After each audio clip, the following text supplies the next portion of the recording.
the Bible. Is it hard to understand? When it comes to reading the Bible, the first thing that comes to mind is the fact that this is the Word of God. The seals have been broken, and the truth is here. And when we go throughout the scriptures, when we go throughout extra biblical records, we find that the language that God employed, that He used to create the heavens and the earth, was the Hebrew language. Christ said, I came for the lost sheep of the house of Israel. But yet no one, no religious leader, no religious church out there anywhere can now identify the 12 tribes of Israel. Can we? God is quite simple, but it seems as if man makes understanding Him hard. What are those mysteries? The truth of your book and the truth will make you free. The Hebrew and Bible Academy, you're invited.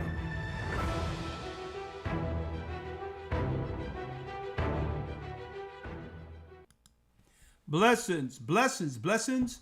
Let's go, let's go, let's go. Shalom. Let's go, let's go, let's go, brothers and sisters. Blessings. 1 second. Da, da, da, da. Blessings. Hit the like button. Hit the like button, brothers and sisters. Hit the like button. We're going to jump right in. All praises be to the Most High. Ahaya, Ashah, Ahaya. Come on in. Come on in. We have a great broadcast for you all this evening. Elder Lawya, how are you?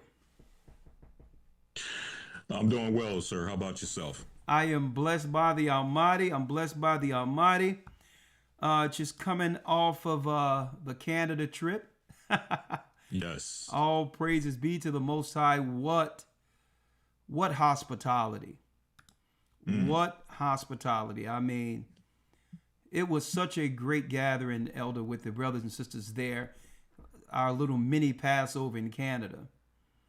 I mean, it was such, the people were so warm, loving.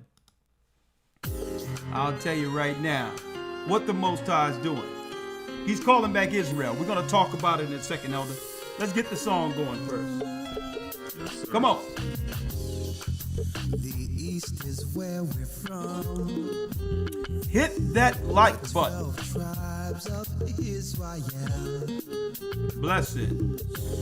In 721 BC, The Assyrian king, he took us down, we fell. Hit the like button. with the great escape we went through the Euphrates. The Lord held the water still. To a land where no mankind dwelt, we went. The 12 tribes of Israel. Come on, Manasseh. Hit it. Naphtali from the Isles of Hawaii. The Lord is calling back Israel. Yeah. Come on. Ahaya's gathering Israel. That's right. The Most High's gathering Israel. And yes, I'm Elder Rawchaa, along with Elder Lawya for the weekly broadcast. Going forward, every Wednesday we'll be decoding the times. Tonight's discussion is different because we're talking about developments many people have not yet heard or have made public as of yet. They're not discussing it. Everyone is talking about Megan Thee Stallion. Everyone is talking about Clay Thompson, right? Some hot mess. Okay, some hot mess. So we need to get everyone on course according to what the Most High is doing in the earth. And every Wednesday we'll be decoding the times. And tonight, actually, Elder Lawya, we have a guest joining us. Now, of course, we have to keep that guest anonymous. Okay, so we had our production team work with the guest. Okay, to disguise or to hide her voice because she is a professional. But she's a whistleblower who's going to give us some insight of what they're doing in the schools. In the schools. So, brothers and sisters, you need to keep your ear to the ground with decoding the times tonight. Okay. So I'm going to invite the guest in first, and we're going to have her in the background. Right? So I'm going to invite her in now. 1 second, 1 moment. And I have Elder Lawya waiting too. 1 moment. A very serious broadcast tonight. Sister Jane Doe will be her name this evening. Jane Doe, if you will, please, if you will, unmute your microphone. I just need to hear whether or not that the device that was given you suffice. Please unmute your mic, Jane Doe.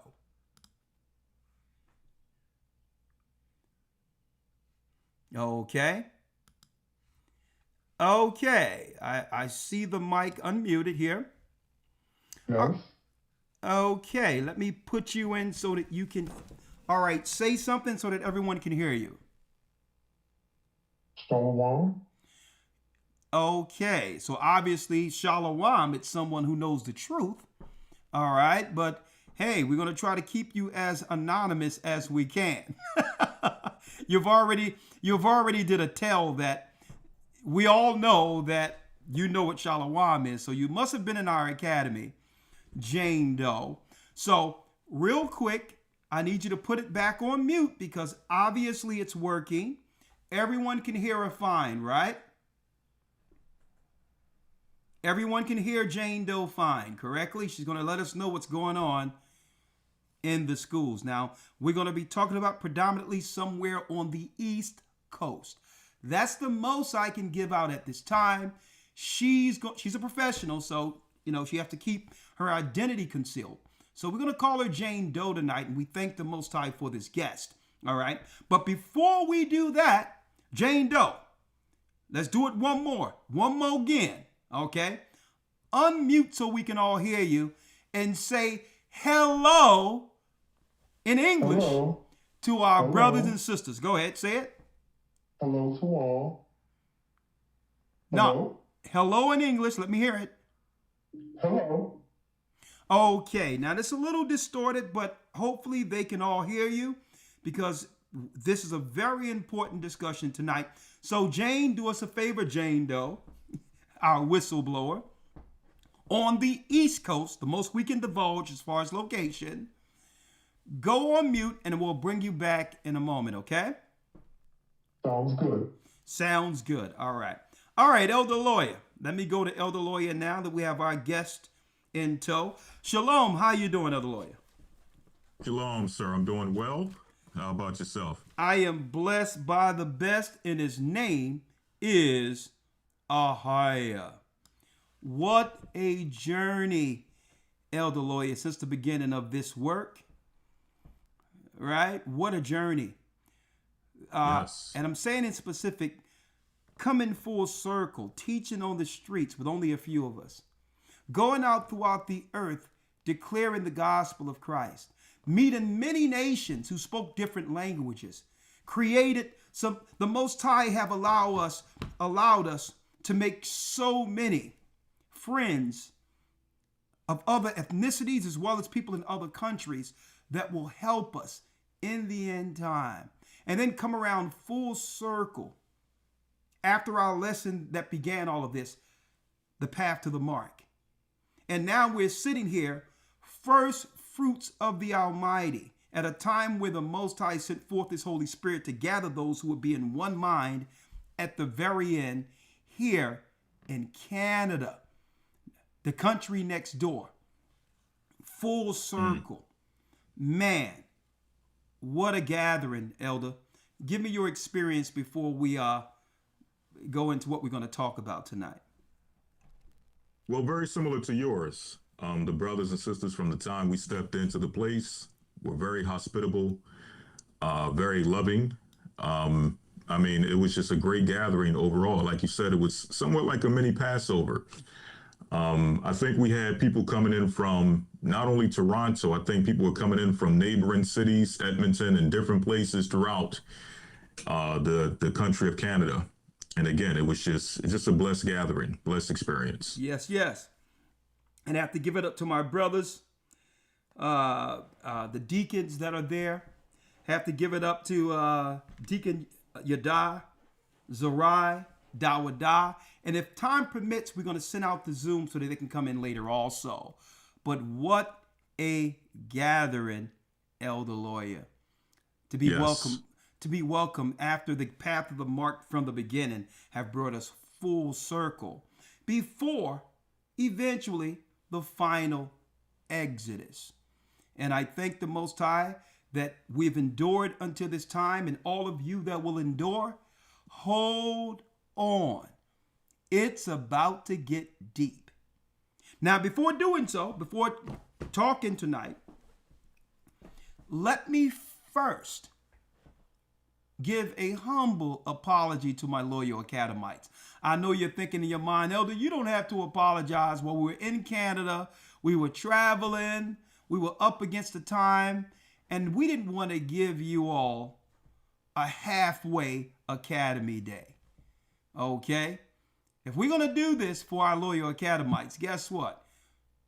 We're going to go in 10 toes down and give it everything we have from the Hebrew to the news, all the way to the lesson. And we didn't want to give y'all a half-hearted lesson at 12 noon and say bye at 2 o'clock when you know that the Academy is much more than that. So what did we do? We sent out what? One of our best relationship classes we've had to date from a prior Academy as a bonus.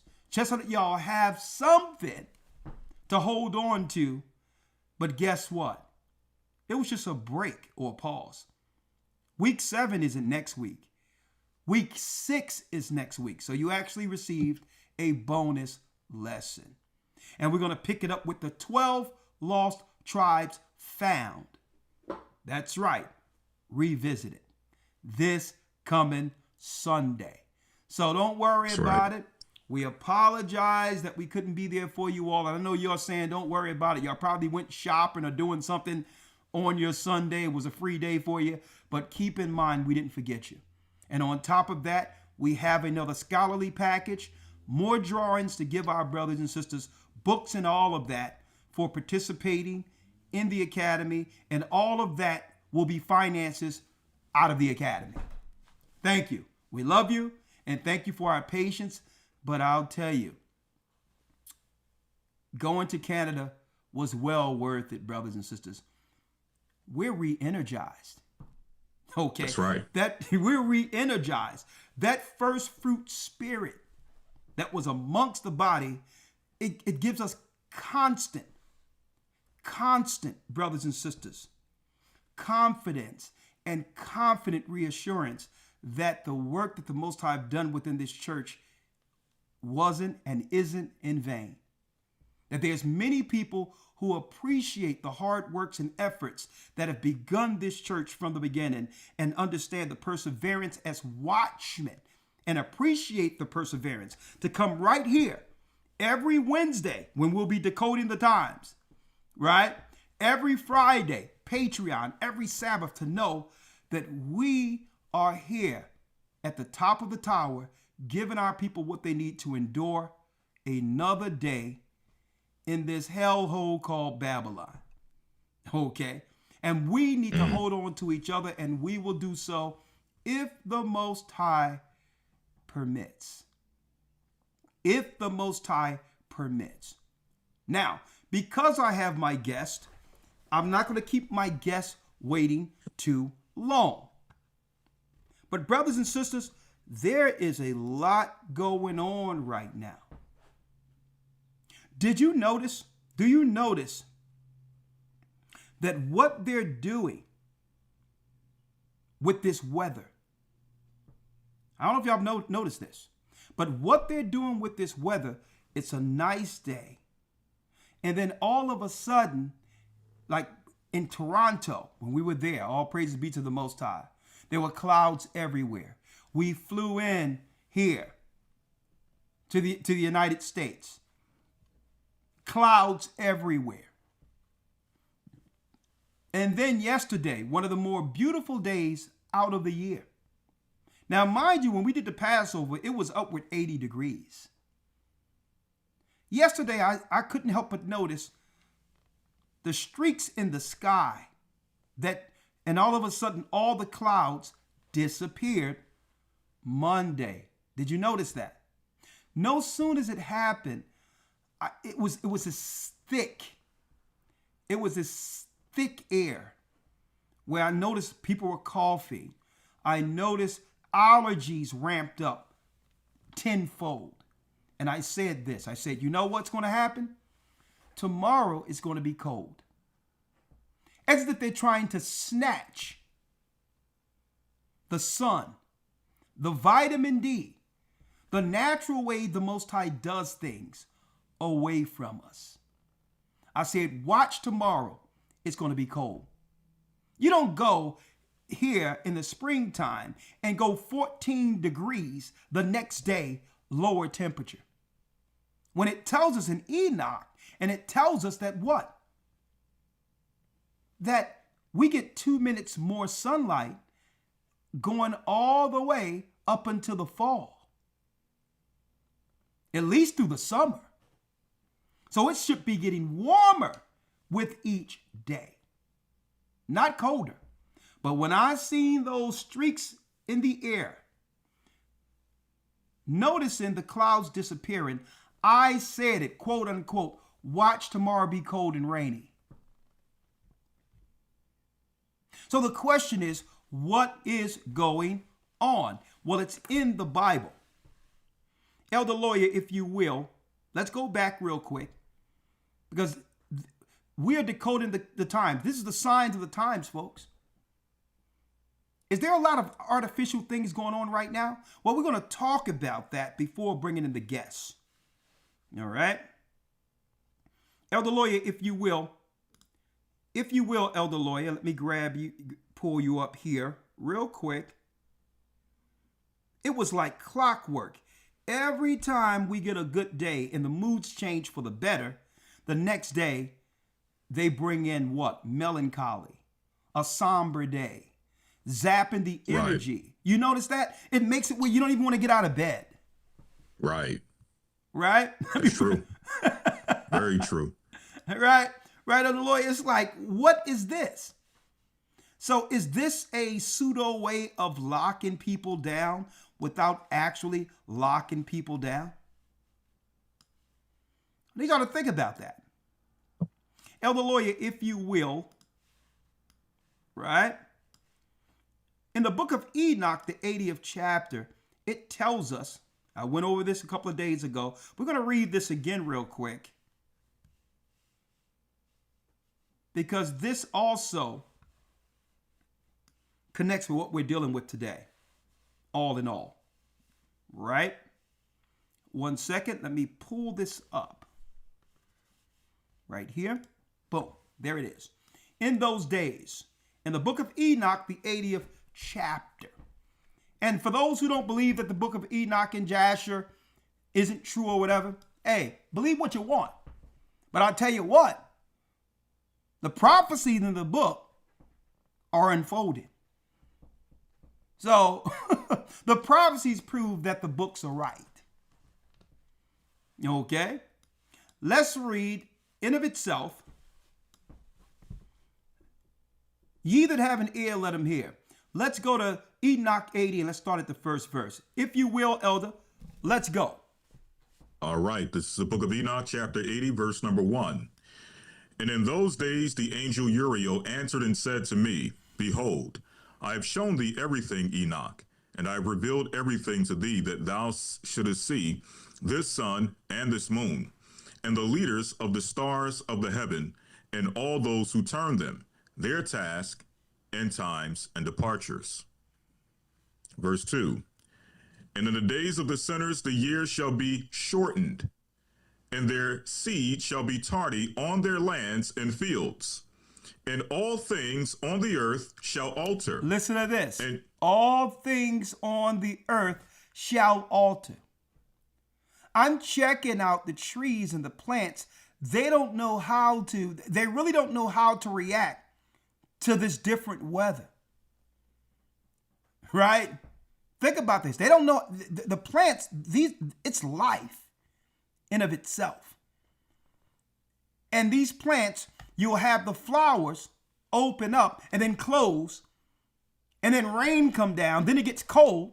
The flowers don't even know how to bloom right now. And I'm checking it out. So it's like all of nature is altering. It's like, should we open up or shouldn't we? And not only that, because of that, the bees are off schedule. Think about that. The bees. Usually, you get 2 minutes of what? Daylight extra. Going all the way up into the summertime. Past the summer. So the bees would naturally come out and pollinate the flowers. But how is that possible if the flowers don't know what to do? See? So that's right. You notice I'm not noticing bees. I'll see the bees come out and they be coming out and blooming the trees and getting in the flowers and all of that. And then they'll spray into the air and the bees stay in their hives, which means also less honey. You have to realize that all of this works together to keep us alive. Right? Let's go back. And shall not appear in their time. Read. And the rain shall be kept back. And the rain shall be kept back. Read. And the heavens shall withhold it.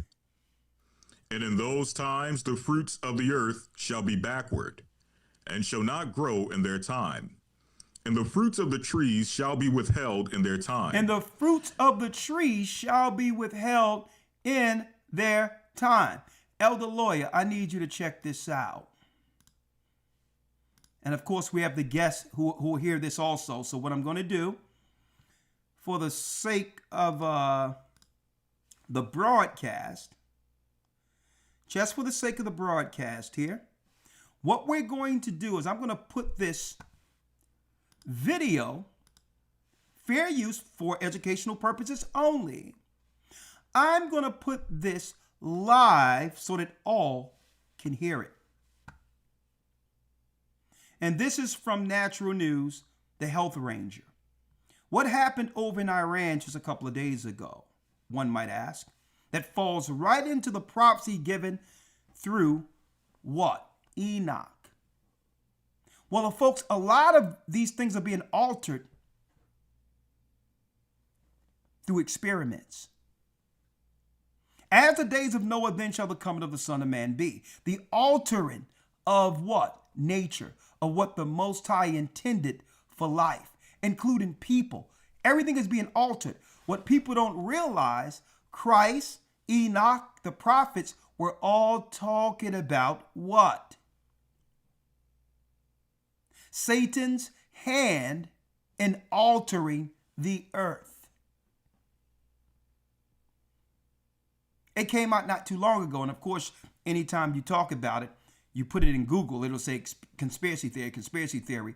I'm starting to believe that we need to look at all the conspiracy theories to know exactly what's going on at this point. Because why? If something is false, there's no need to dismiss it. You'll let a lie fall flat on its face without having to contend against it.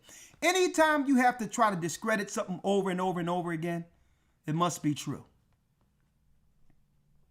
There's no need in doing that. A lie will fall flat on its face. So every time they say conspiracy theory, brothers and sisters, we need to look at that and say there's probably more truth to the conspiracy than what the governments have been telling us. Is the word conspiracy theory, have they wore out this word to the point where it has no effect anymore? And why am I saying this? Soon as you pull up what Iran did or what they claim Iran did, knocked out a few antennas, and all of a sudden, what did Iran show? Iran showed water gushing up from the grounds, going into their reservoirs. Their reservoirs are filled because they said they hit an antenna from the army bases of America over in the Middle East. And that means, according to Iran, weather modification was happening. That's what they're saying, right? So let's hear this. Fair use for educational purposes only. You know, you may not be aware of this, but Tehran was almost made uninhabitable by drought.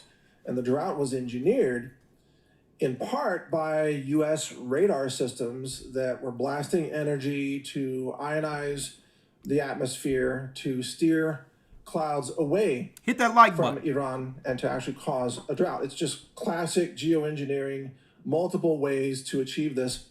But what has happened is that since those large radar installations around the Persian Gulf have been destroyed by Iranian drones, the rains have returned.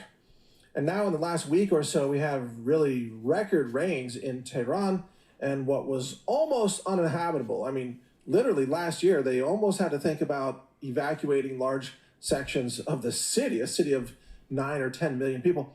Now they have plenty of water. Of course, their infrastructure has been destroyed in part and bombed by the United States because of the kinetic war. But the geoengineering war was another kind of warfare. Of course, their infrastructure has suffered an extensive amount of damage due to the kinetic war being waged against Iran by the United States. But the geoengineering war was just another layer on top of that. So the reason I want to mention this is because the globalist deep state of Western civilization, it wages war on so many levels. There's engineered famine, there's engineered energy scarcity, there's pesticides and herbicides to cause cancer and depopulation, there's weaponized, ticks that cause Lyme disease, there's, everything that you can imagine. There's some kind of weaponized system, the vaccines. Okay, so let's talk about this once more. Fair use. Fair use. Hit the like button, hit the hype button. Help us out. You may not be aware of this, but Tehran was almost made uninhabitable by drought. By drought? And the drought was engineered in part by U.S. radar systems that were blasting energy to ionize the atmosphere, to steer clouds away from Iran and to actually cause a drought. It's just classic geoengineering, multiple ways to achieve this. But what has happened is that since those large radar installations around the Persian Gulf have been destroyed by Iranian drones, the rains have returned. And now in the last week or so, we have really record rains in Tehran and what was almost uninhabitable. I mean, literally last year, they almost had to think about evacuating large sections of the city, a city of 9 or 10 million people. Now they have plenty of water. Of course, their infrastructure has been destroyed in part and bombed by the United States because of the kinetic war. But the geoengineering war was another kind of warfare. Of course, their infrastructure has suffered an extensive amount of damage due to the kinetic war being waged against Iran by the United States. But the geoengineering war was just another layer on top of that.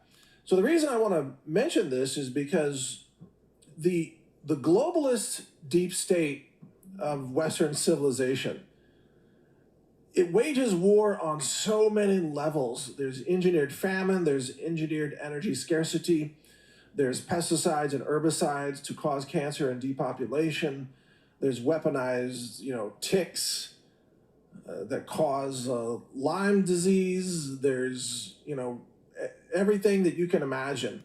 There's everything you can imagine, and we're going to talk about that tonight. Everything, but Elder Lawya, there's one thing that's missing. They're not just changing everything. For those who's fallen victim, not to the globalist, as Alex Jones poignantly speaks about, have continually talked about for as long as we can remember, as long as the internet been in existence. They call them the deep state. They call them the globalists. They're Satanist. Right? Right. Let's get straight to it. They are Satanists. Now, why is it so important what we're going to go into tonight? Well, they're not just changing the atmosphere. They're not just changing the earth. Their greatest experiment, I believe, according to the Bible, are the people. The people are the greatest change. And we are seeing this play out in plain sight. This great experiment where people are acting out of their minds with no rhyme or reason, without logic, without conscience. Right? Aggression, not understood. Right? There's stuff is coming out of nowhere, and no one is actually realizing that the people in the earth are a part of the experiment. They're changing. So what we're witnessing in the earth with these unexplained aggressions are people fighting against what's in them. And it's playing out in real time. What we're witnessing is exactly what happened, Elder Lawya, before the flood. Now, I like to go into the Health Ranger and all these others who talk about these things in part to show the prophecy being fulfilled. But it's only the Bible that can connect all the dots and give us what? The proper picture. Without the Bible, you only have part of it. It's not just what? The atmosphere. It's not just the weather modification. It's all part of it. But what they're trying to distract people from is the fact that the people all over the earth, even people in our family, has changed. This is Satan's greatest experiment coming out of the so-called pandemic. Now, they tell you, they have to tell you, sometimes, Elder Lawya, through their programs, through their movies, through their productions, their lesser magic is the fact that they have to tell you. But they only tell you in part. But without the Bible, there's no connection. They'll tell you. Like, for instance, here's an example of them telling you, right? They went from the baby boomers to Generation X, millennial, generational X, and then Generation Z, right? So Z is the end of the alphabet, which means if they're in the Generation Z, which is the end of the alphabet, they're more so focusing on the reset, or the people who are now totally under the New World Order with the letter A. They're at the end of this. They don't even care about the people who know anymore because they already have the children, is what we are about to go into. Elder Lawya. Yes, sir. This reset, folks, I'm going to tell you, is the majority of the earth, even those who claim to believe in God, operating under Satan's program to destroy the remnant. Elder Lawya, how long Generation Alpha, exactly. That's the generation they are counting on to bring in the order.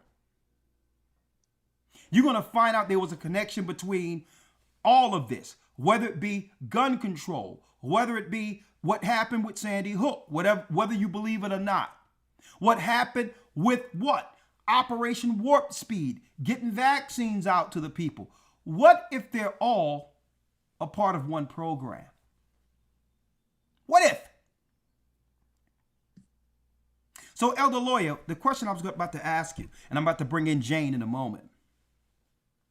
How long people have been trying to get us to start a school for truth children, in which I pushed back because I didn't want to deal with what?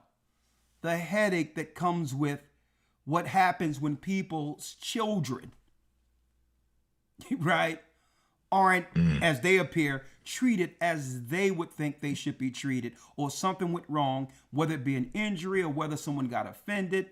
I didn't want church members to lose their faith because now there's a fallout between a teacher and a student. Right. So much liability that comes with children because children are the future, and these children we have next, they're the ones who are going to bring in the kingdom. How long have I been pushing back on this and saying it's too much, Elder Lawya, according to your recollection? It's been well over a decade. Well over a decade. Well over a decade, people were saying, Elder, all that y'all teach in the academy and all these others, why don't we have something for our children? And I didn't want to deal with it. But out of nowhere, I Am Royal Academy came. When I was adamant against it, I didn't want to deal with the headache. I'm like, we're a church. I don't want to deal with people's personal issues when it comes to children and feel a certain type of way. The parents, if they're not engaged or aren't doing right, and I'm feeling a certain type of way about them. And I can't do that because what? We've all came through struggle, trauma. So it's a certain level of patience we have to have with our people. I didn't want the headache. But all of a sudden it happened because the Most High seen fit. He knew that something was coming where what? A school for our children would be needed. Would be needed. And I said, you know what? If the parents going to have to be fully engaged, they're going to have to be involved, be patient with the teachers. The volunteers are going to have to volunteer until we have some money to be able to pay them. And in the midst of this, the church, which has foot the bill because our people cannot afford their children to go to a charter school. And brothers and sisters, this is where I come in myself and thank you all for your continued support of the Gathering of Christ Church. None of this would be possible for the next generation if y'all didn't help the church. And even though the church is dealing what? Primarily with teaching the Bible, following the commandments, and getting our people together in the name of Christ, baptism and others. Guess what, brothers and sisters? What you support in the church, it gave us enough to be able to give our children a free school. A free school that's teaching on greater levels than the regular public schools. And tonight you're going to realize how important that was. And if it wasn't for y'all giving it, folks, it costs us thousands. I'm talking about over $10,000 a month to do this. So that our children don't have to, and it's coming straight out of the church's accounts. So this is where I thank you. In a time of austerity, where finances are drying up and people don't know whether to go left or right, gas prices are high, and now they're hyper-focusing on the next generation of students to bring in Satan's program. I thank you. Over a decade, Elder. And guess what, Elder? I've been following this Sandy Hook stuff and all of this for years. You know I have. Right? And I'm looking at all these rules Right. All these rules, all of a sudden, they've been put in place. A school crisis drills in Connecticut get rules and standards with new law. Advocates for praising the change, which they hope will standardize drills and put more focus on psychological safety. And then there was a bill that was passed and all that, where in the event of an emergency, that they could move your children into a protected facility to get them out of harm's way and call you from a facility after moving your children. I'm like, what is this? What are they planning for what? For the new generation A. Man, I'm looking at these bills. Here's the sessions right here in Connecticut. And let me put it out there right now. Our guest isn't from Connecticut, but she is from the East Coast. An act and relocation of certain state funds and various provisions related to education, public safety, general government elections, intermediate care, facilities, and warehouse distribution centers. This is in session, folks, right now. Look at all these sessions, all these bills. So what are they planning? Now, mind you, Elder Lawya, mind you, I need y'all to think about this. What are they planning? Now, mind you, this also links with immigration.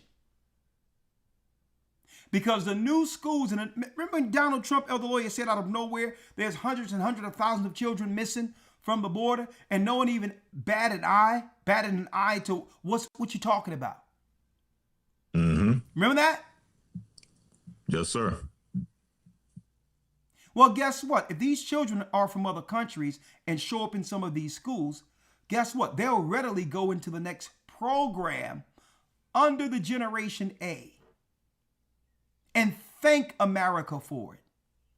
Hence the reason why during COVID and all of that, they shut down schools and they started putting immigrants in the schools as shelters. A lot of these schools never came back. What are these schools? What are they being renovated for?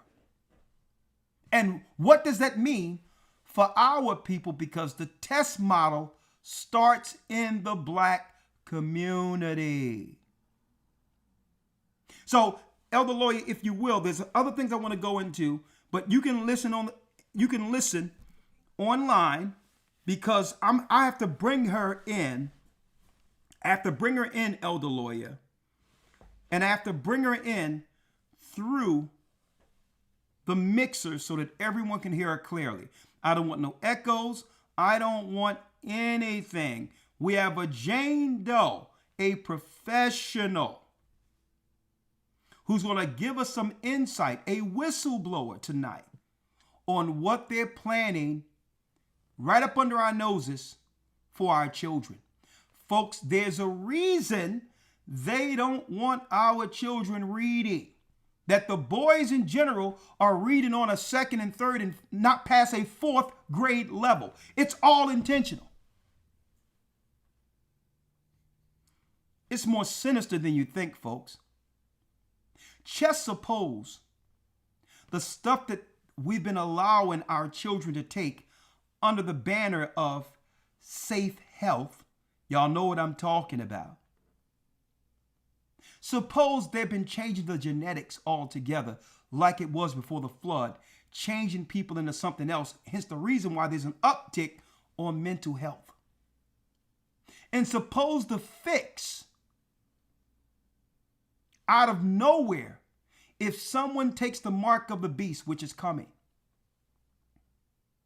suppose they can fix someone who has neurological issues, autism and all that, and make them a genius just like that.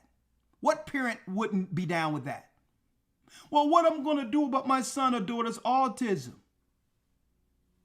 Well, suppose it's part of the program that will have the world accept the mark of the beast miracles. Folks, no one connect this stuff all around the earth. Right here, we've been talking about this for years. And now, it's here. Without any further ado, let's bring in our guest, Jane Doe. How are you? I'm well. How are you? Thank you for having me. Okay. This is deep in of itself. You welcome. Now, of course, Jane Doe is from the East Coast. That's the most I can say right now. Right? That's the most I can say right now. Let me bring her in here. 1 second. Let me bring her in here. 1 second. All right. Now you have to be careful not to put your name out there. Okay. Absolutely. Thank you. Okay. Make sure you don't put out your name. All right. What I'm going to do, Elder Lawya, I'm going to put her through the mixer. You have to hear her through the broadcast for a second. Okay. Is that okay? That's perfectly fine. All right. So let's do it this way. All right. 1 second, sister. Okay. Sure. All right. Okay. Jane Doe, how are you? I am doing very well, and how are you? I am blessed by the Almighty. Thanks for being a guest coming on tonight. I'm going to put this in so that they can all hear you. All right, let's talk about it, sister. There's a few things, Okay. and I'm going to point it out from the beginning. Of course, you are a professional, and I'm not going to go into the field you're in. But you want to talk about something that's happening in the public schools on the East Coast with 3 high schools, which are being beta tested, and 3 Yes, kindergarten to 8 schools, correct? that is correct. Okay, what did you find out? And you told me offline that there was some people that you knew who did some construction on some new type of facilities. Let's not go into the person who told you, but what are these facilities? Are they currently working, and what's in them? Okay, so what I've come to understand over the last few months is that there are school districts that are working in partnership with medical health facilities. And what they are doing is opening full medical clinics inside of high schools and grade schools. So hold up now, when you say full medical clinics, because I remember growing to school, little nurse thing downstairs where, if you had asthma, your inhaler was down there. If you needed certain medications, the nurse took care of things. So they were prepping us for this for a long time. But what do you mean full medical facilities? What do you mean by that? For these particular schools, which are a test pilot, gone are the days of the cot in the office with the nurse and the chair. These are full service in terms of providing on-site physical and mental health services, vaccine immunization services, mental health counseling, chronic health management for diabetes, asthma, dentist offices, anything that you could go to the hospital for, including lab work, being provided in these schools. And they are large clinics. They are no longer one-room offices with a nurse in a chair and a cot. These are full medical staff, medically staffed offices that are available to children, to their parents, family members, household members of those students who attend the school district, as well as staff. Okay, so it seems like what you're saying here, sister, and thank you for coming. All praises be to the Most High that you're here. This is it's blowing my mind right here to know that it's coming around full circle. So what we're talking about is one-stop shopping, right? That is correct. So there's correct. So there's no need for any child going forward to ever miss a day due to sicknesses because they'll stay in school. Well, it's part of what's called, and this is a national incentive or initiative called Say Yes. It's called the Say Yes program. Okay, let me tell it's y'all. National. Let me say this right now to protect this sister's identity. She wanted to divulge the information, but because she is someone that's recognized in professional fields, and I concealed that by putting up a nurse. Right? So if she put her voice out there, many people in her field will know that it's her. So her voice is being ran through a modifier. So no, this is not a male. Her voice is being modified to protect her identity. Okay? But go ahead. I'm listening. Yes, so one of the things that's very concerning to me was when I found out that the funding, for instance, for the 3 high schools was nearly $4 million of funding from the federal COVID-19 relief funds. These funds came specifically out of what's called the ARPA, the American Rescue Plan Act of 2021 that came out of federal COVID-19 relief funding.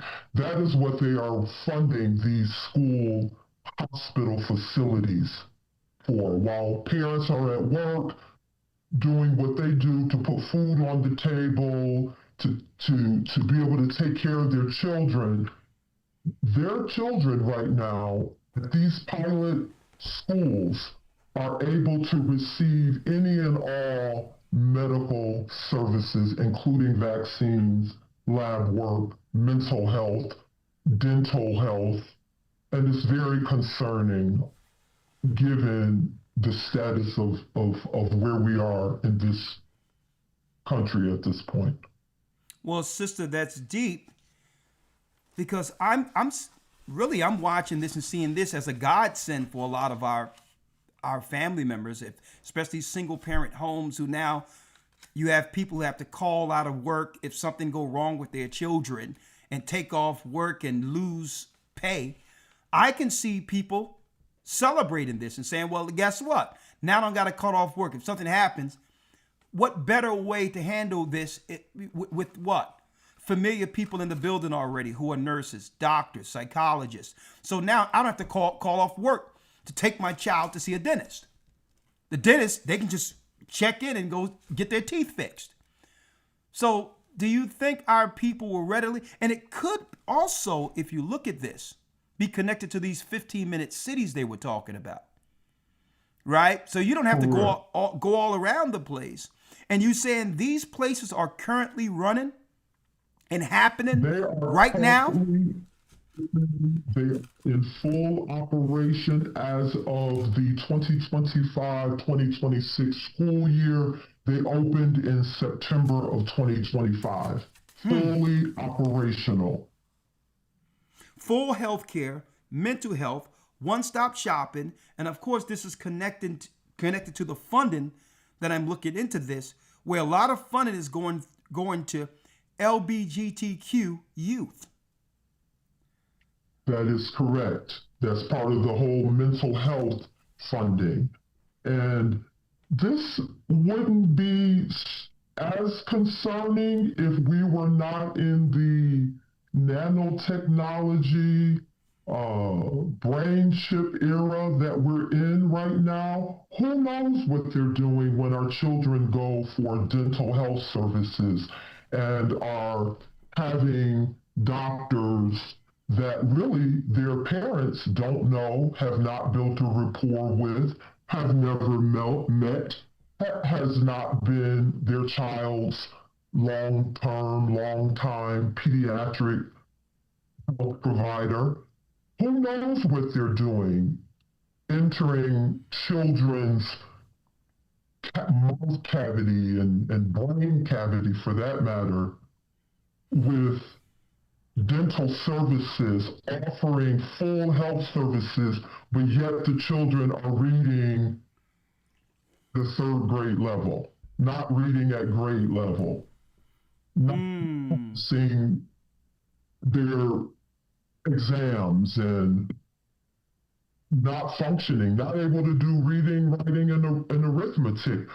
That's not the focus in these schools, it appears, but they can certainly get any and all healthcare services that they desire. Okay, and through Medicaid. Do you believe that right now it's at a pilot stage, but eventually other states will pick it up where it would eventually become nationwide? I have an inclination of how they can fast track that, but what say you? That's my understanding. This is just a test run, one, to see how readily, how easy it is to implement the program, how often families are using it, whether there's any pushback, and from what I've seen, there's been no pushback. So this is what they're testing, families using it. Was there any opposition to it? Did parents, scream, this is inappropriate, this is not safe? From what I understand, being somewhat close to this rollout, there's been little to no pushback. In fact, most families did not even know about it. It was rolled out into schools, letters went home. If you would like to utilize these services, as long as you have Medicaid or some other type of health care, they're available to any and all family members of the students themselves, as well as the staff in those schools. So there was no rollout, more so than saying, well, in the school, we have a state-of-the-art school now where it's one-stop shopping for your child. Now, who would push back at that, right? But here's a question when it comes to it now. Because believe it or not, what this sounds like is jail. This sounds like a prison. Yes. And it's interestingly tied to sports medicine. I did not mention that, but that's a big piece of it too for our young athletes. They're really pushing sports medicine. And in fact, recently was a track meet where the local hospital sponsored the track meet. The same sponsor for this rollout into schools was at the track meet. And they were announcing, this whole initiative, and your students, your athletes are eligible for sports medicine treatment. It is a whole mess that is pushing healthcare on our children in schools, really giving them the power of suggestion. Some of them may not even need any type of health treatment, but they're really pushing it. They are pushing the students to use the services, the families, letters are going home, and there's been no objection to it that I can see. Not that has been effective. So what would be Let me ask you, you outright, you're not showing your identity, that's fine. So you currently don't have any school-aged children, correct? I do not. Okay, in the event of if you had children and you heard this, knowing what you know right now, because you also stated that there's a 13-story neuroscience building. Yes. That your colleagues were discussing and passing with you, that they haven't divulged to the public yet. So I'm going to go back to the question, if you had children, what would you do? But, right, I mean, how would you react to this? But before I do that, tell me about this 13-story neuroscience clinic, and how did you hear about this clinic? Well, these clinics are popping up everywhere, and they're really not, clinic is more of a smaller scale. These are, when you talk 13 stories, this is a full science, research, medical, surgery outfit. And this is something separate. This is something separate, but in the same community. It is anticipated to open in January of 2027. The budget has been over $1 billion, and it is unprecedented. It is one of the largest medical building projects in the nation's history for a neurological center. And it's actually called the Brain Hospital. So it's very concerning to just be so callous even to call it Brain Hospital. They're pretty much just letting you know what they're up to. It's supposed to be focused on cognitive health, improving cognitive vitality, or at least that's the premise that they are stating as the need for at this point, $1.1 billion, 13-story neurological city, a neurological center in the inner city. It's all about brain performance, vitality, cognitive health. It's pretty much unprecedented because neurology as a discipline is not as large as, say, surgery, or if you think pediatrics or obstetrics or cardiology. Now, those are huge budgets, but neurology, until the last few years, really since the C-19 rollout, really has been obscure. It's been an obscure discipline within the medical profession, but billions of dollars are going towards the Brain Hospital. That is very concerning, and I just thought that the church needs to be aware of what's going on, potentially in their school districts and in these medical facilities. Well, let me first of all thank you for coming and divulging this information. For all praise be to the Most High. But between the assault on our children's minds psychologically, I believe for those, because we're predominantly God-fearing people who have a core belief in the Most High. That's what have kept our community. I'm speaking of in America, predominantly Judah, Benjamin, and Levi, Gad.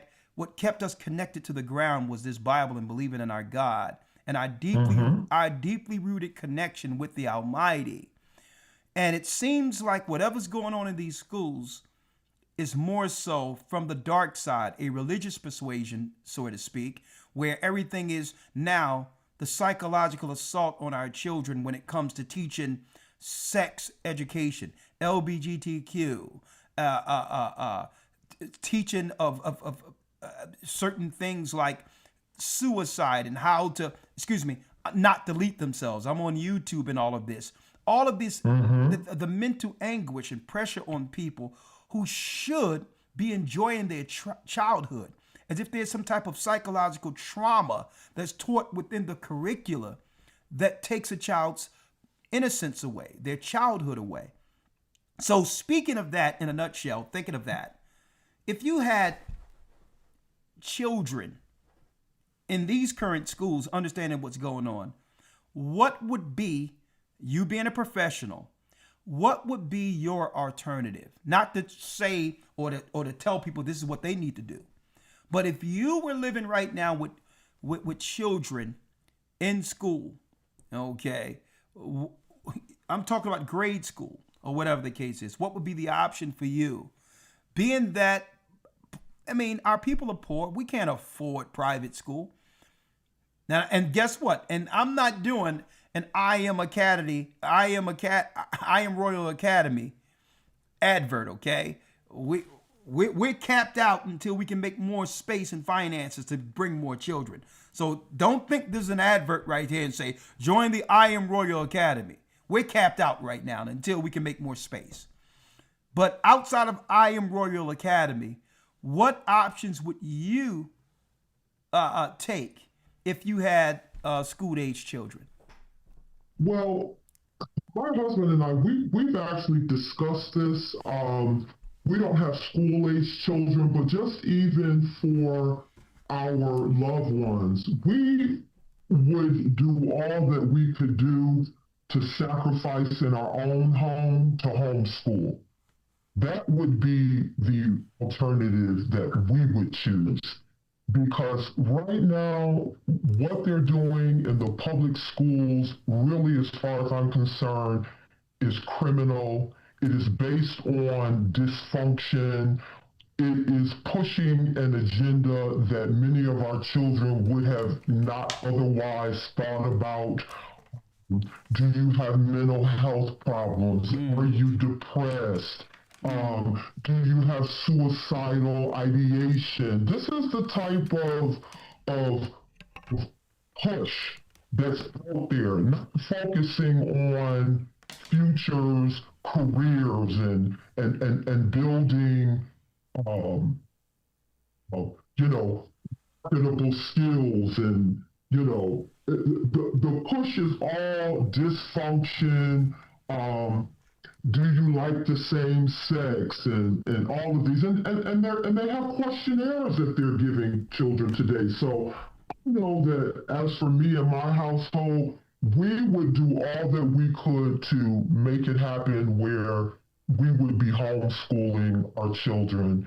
And I know that when my children were in school, we opted out of even the vaccines. This was before the agenda that they rolled out. It was just clear to me with all the mental health incidents among our young men that... Well, I would like to say this, because usually when we talk about things like that, they don't like our people discussing that, really. And I would like to say, of course, I believe in, I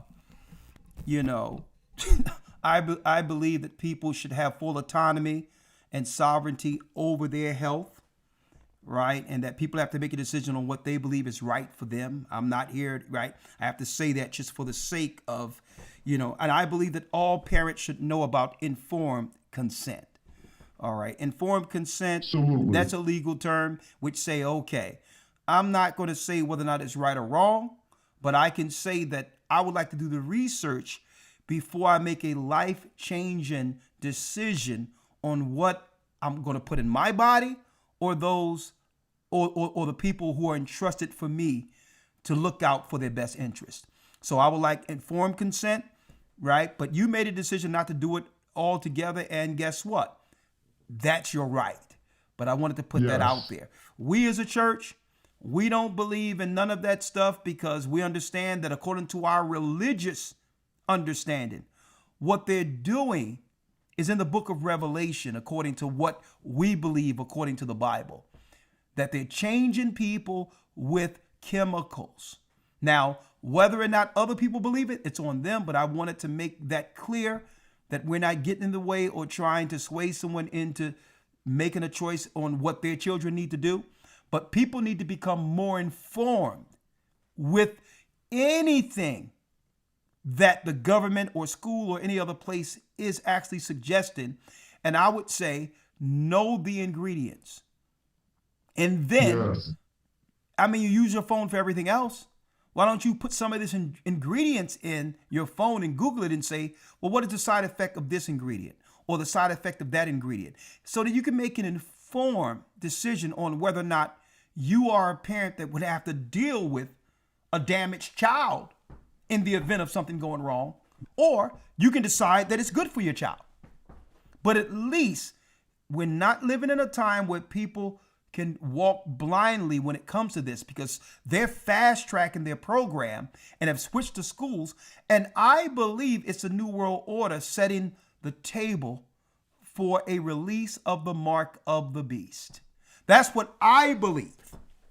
And I'm going to show, once you're off, how we're going to get there, how this war plays into everything we're talking about. So what would you like to convey to the people out there? Thank you for coming. And let me give you the last words on what you would, and I may have you again on Patreon.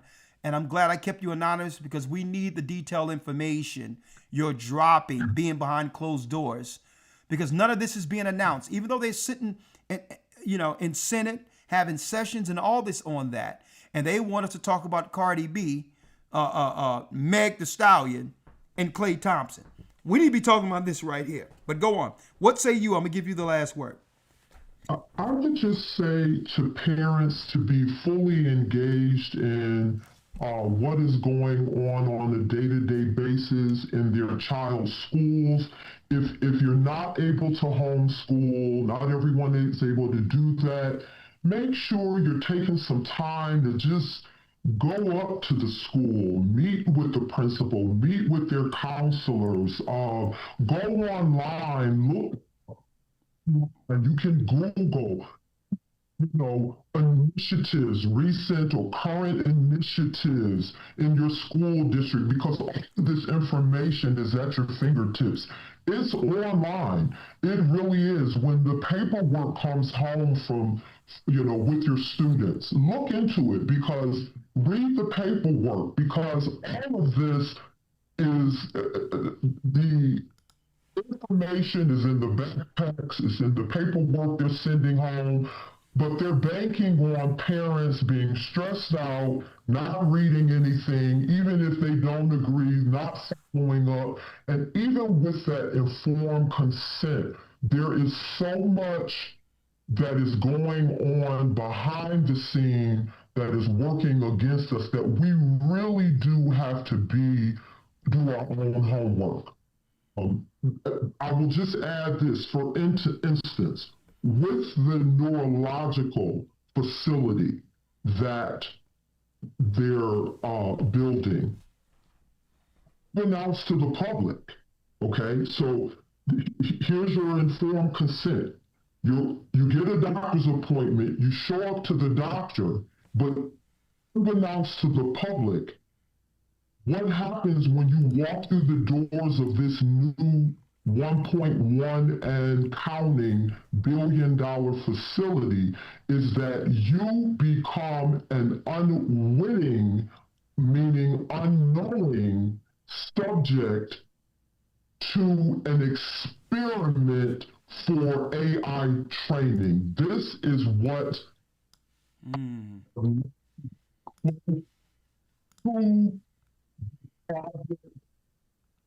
patients do not even know. They're going to the doctor to see their doctor for whatever reason, consensually going.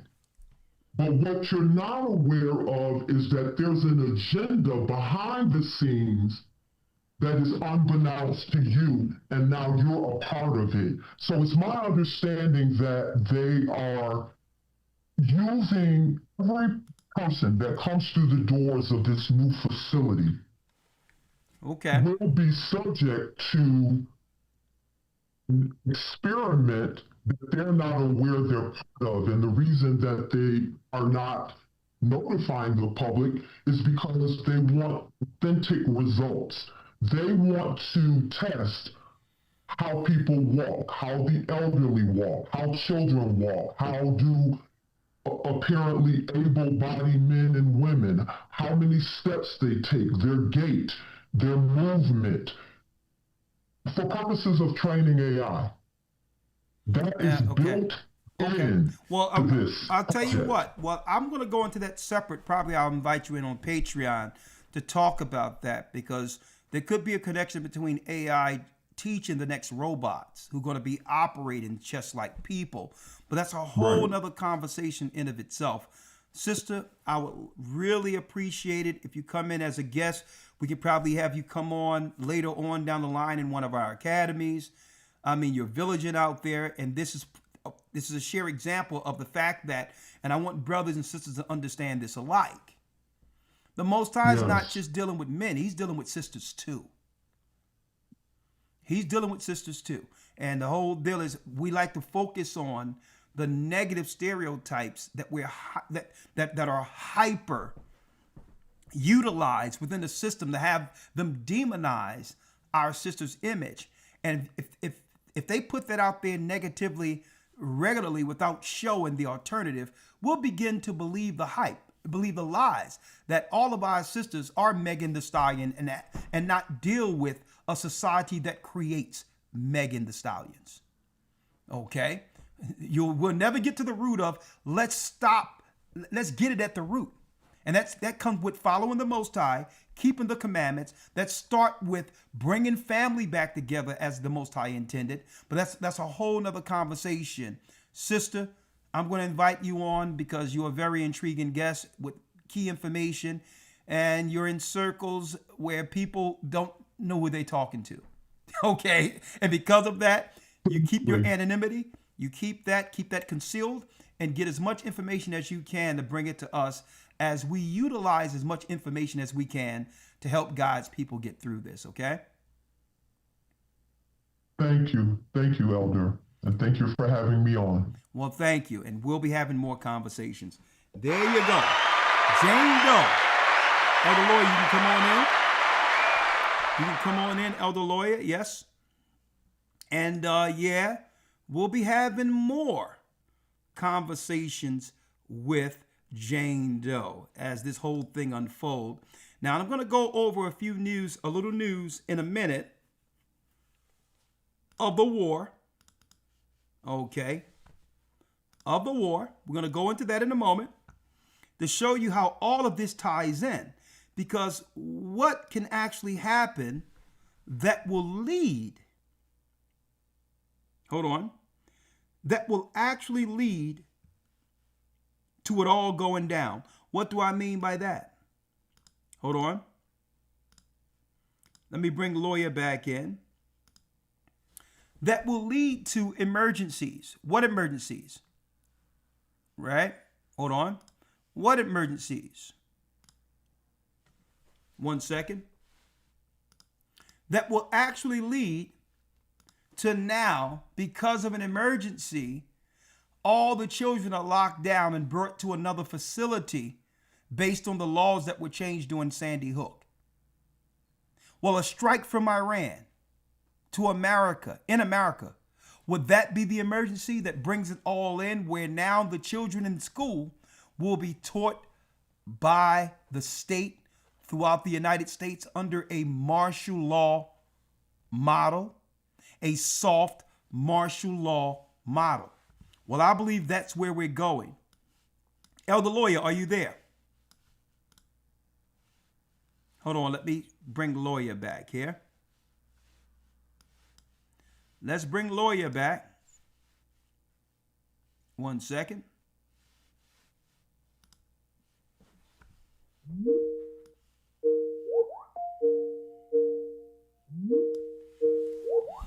Let's bring Lawyer back. Shalom, Elder Lawyer. Shalom, sir. I am back. Okay, great. Right now it's showing OBS. Can you put on your camera? All right, one moment. All right. Because before I parlay over into the war, and thank you, Jane Doe, great information. I need to ask your viewpoint from what you've just heard, Lawya, once your video on. Right now, I'm only seeing the OBS option.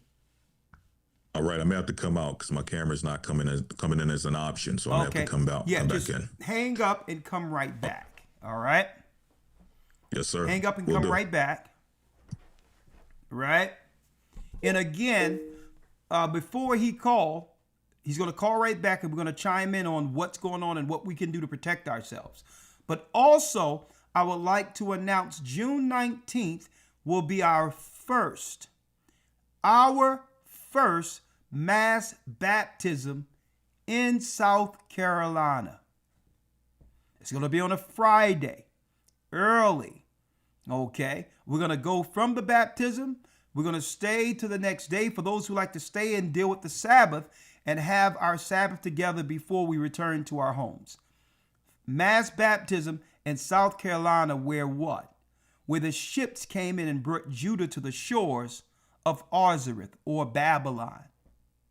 And what I'm going to do through the Spirit of the Almighty, we're going to do a complete documentary from slavery to liberty, showing how the same children of slaves have been baptized into Christ now after the struggle of slavery.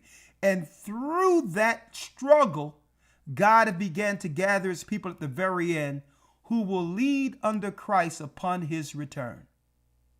From slavery to liberty, we're going to make a documentary from South Carolina. We're going to travel and look at some of the plantation homes and all of that dark history that's from Deuteronomy 28, the 28th chapter, slave ships and all.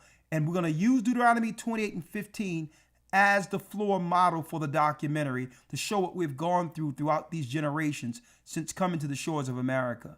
And it will end with our people coming out of those same waters the ships brought us here on.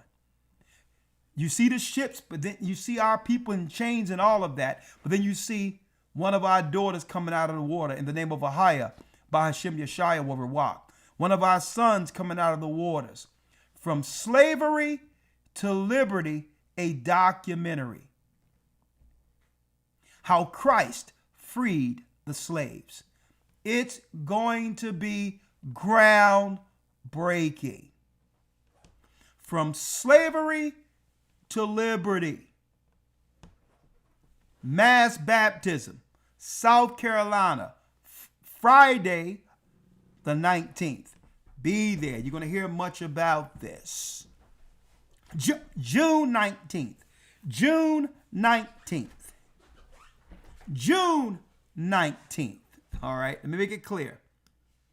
June 19th. From slavery to liberty. A full documentary.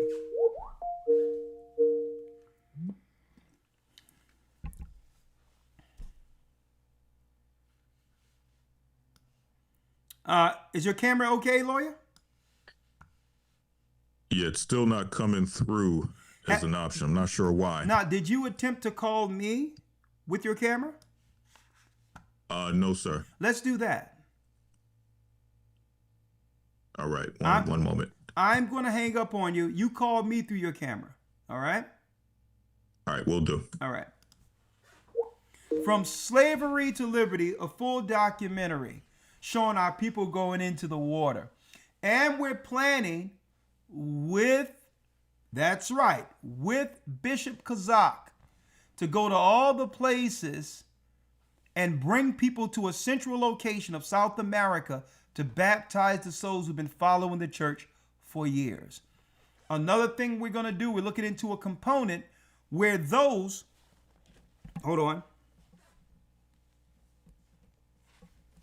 where those who don't speak English can join the academy and hear, or at least through subtitles, receive the classes in their own language. We're working on a lot of that right now. So, all right. Okay, Lawya, he had to reset the computer. So while Lawya is doing that, okay, here you go.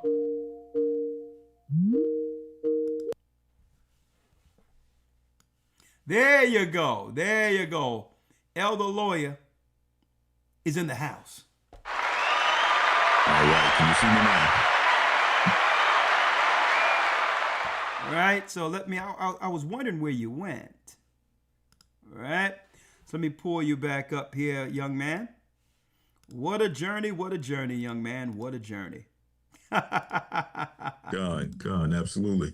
From slavery to liberty, all right? Hold on. Window, there you go, uh-huh.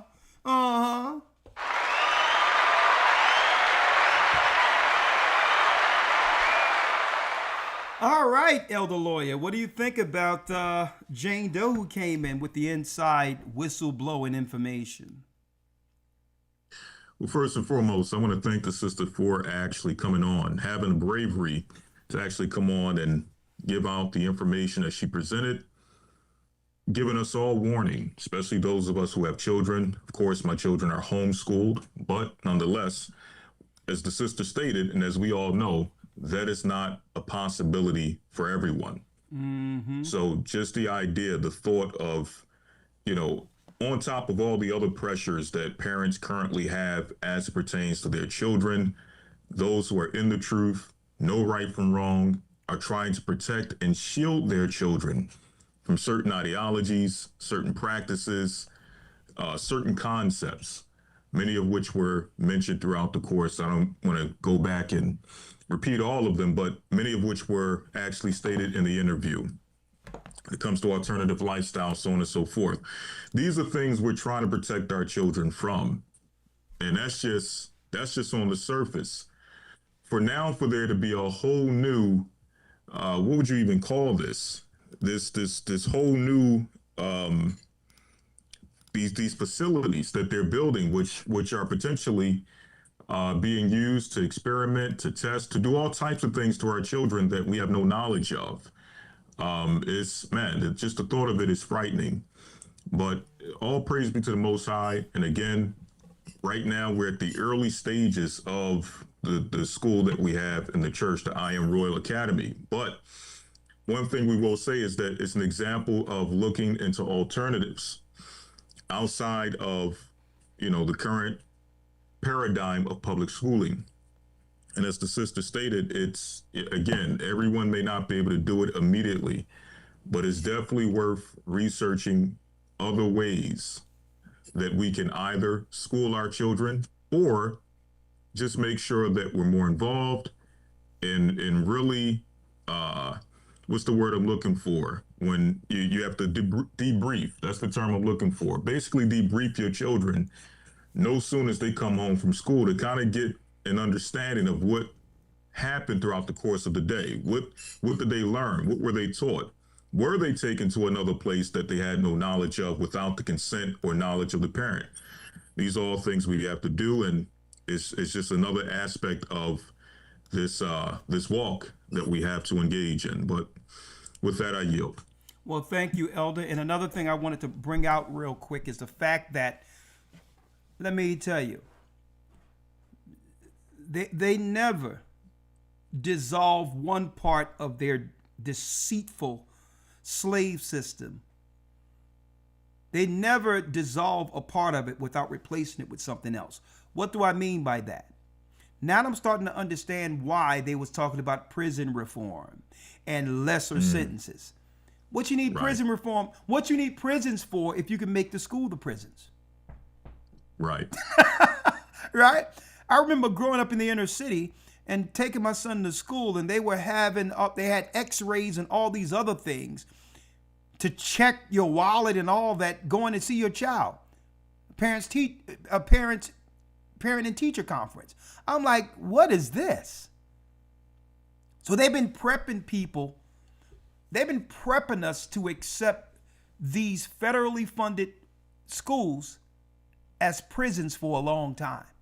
So that's what the prison reform is, with your 15-minute cities, as well as having a place where one-stop shopping where the parents can work, right? And don't have to worry about their children because they're in what? Safe hands with professionals. There's no need for prison. The schools will become the prisons. On top of that, the same thing they did coming out of slavery. What did they do? They put a clause in the particular law that if we commit a crime, then all of the rights under that amendment, the free slaves, are dissolved. Right? So you lose your autonomy to freedom and you fall back as 3/5 of a man. A lot of people don't even know that's in the Constitution. So the only thing they had to do was make our existence and the things we like to do criminal, so that now they can keep the slave model going under a different model. Slavery going under a different model. And now they've done it again. Crime started going down in our community, and now they move in schools for it, where now the children can be controlled through government, according to our whistleblower, right? And now they let all the immigrants and others in to replace what? Our people who aren't doing as much crime as we used to do. I'm looking at all of these crimes that's going on with people killing people and people randomly stabbing people. And a lot of these people, be it they're from other countries. So they're filling out what you would call that quota of needing bodies to work under the industrial complex in these prisons that we used to. So the prison reform is going on, and now the last leg in this would be if the war was to go from what? From Iran, real time, into the United States. We're living in the calm before the storm, and that leads me right here to what I'm about to go into. But again, don't believe anything they say. Elder Lawya, let's go to Job 13:4 so we can tie this in a bow. Tie this one up when it comes to them claiming that we should do this for our children or we should do that for our children. We gotta stop letting the state or the government tell us what's best for our children.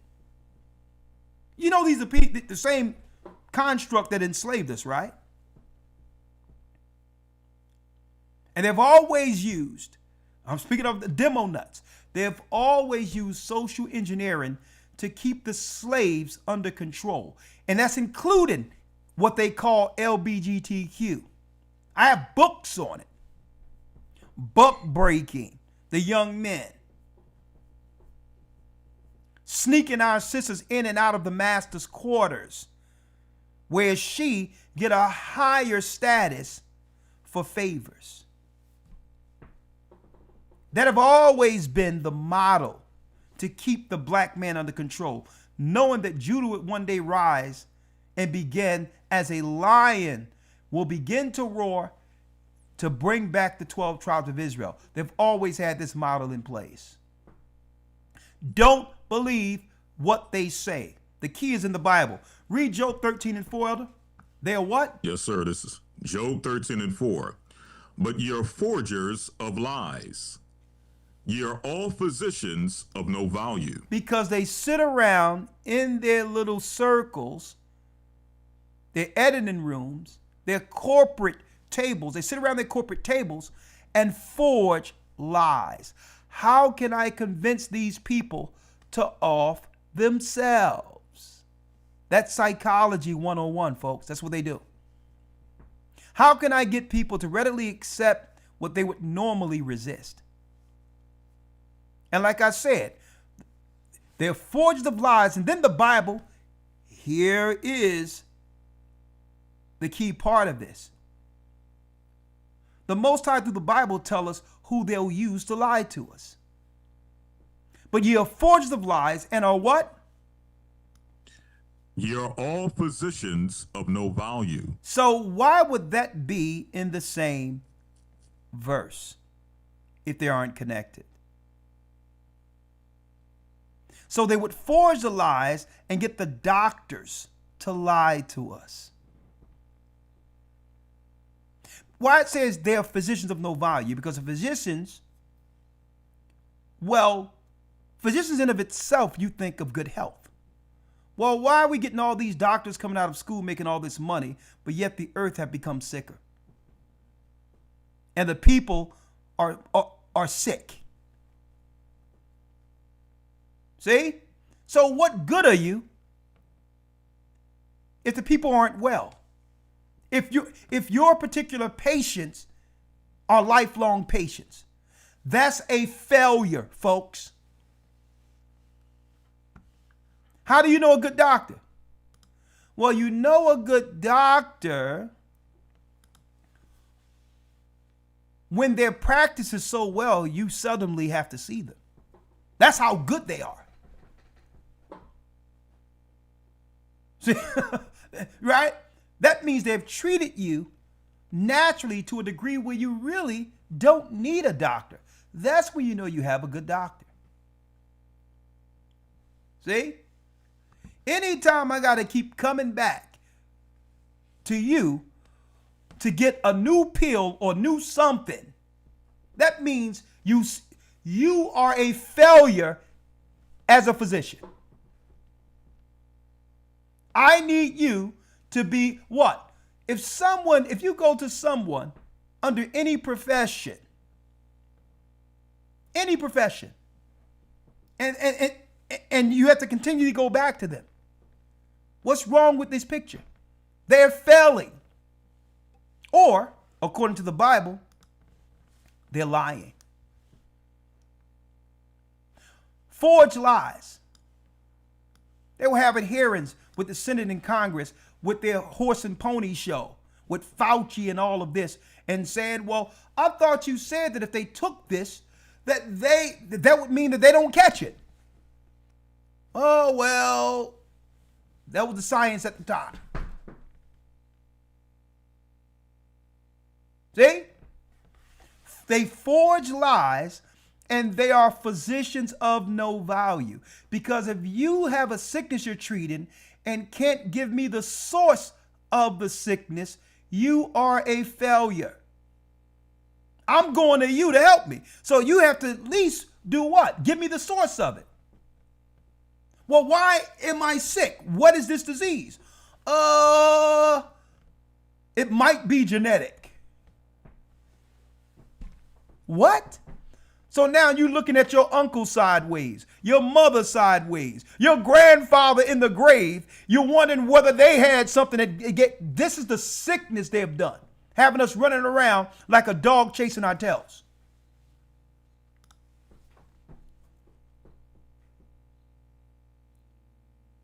No.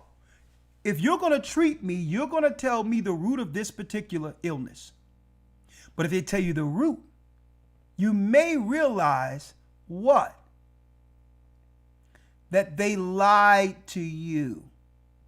That it probably was given to you as a child without you knowing where it came from. So they can't tell you the source. So what they'll do is they'll have you blame it on your grandfather that you can't verify, or your great-great-grandmother you can't verify. And you know they sat in a boardroom and came up with this. Eventually, people are going to start coming out with all types of brain issues and this sickness. Surely they're going to know we're doing something with this stuff with their children, right? They're going to be like, well, no. We'll tell them that it's a genetic disorder. See? So while we're picking their families off, they'll be sitting around, in a waiting room arguing at each other, trying to figure out if grandma had something or grandfather had something. And you know what? We'll be scot-free. We'll be looking at them laughing.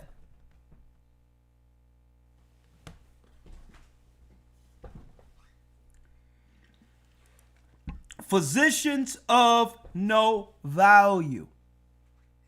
And this is why, guess what? The best testing ground I've seen is being a part of this church. Looking at the healthy children who are not associated with none of this compared to children who parents gave them stuff. They're sharper, they're stronger, they're more intelligent, they read at a higher grade. Let me tell you, leaps and bounds over children who've been poisoned. Leaps and bounds.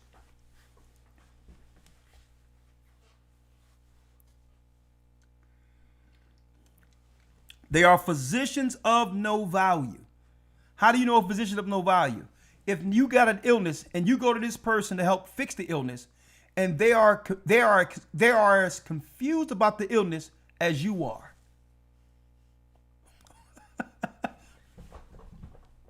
I'm like, Doc, don't you got an answer? And you know what your doc do? They go into their little office, act like they doing something, right? Throwing darts on the wall. You think they're actually doing something, and they go put your symptoms in Chat GPT or AI and say, hey, what we got going on here? Up.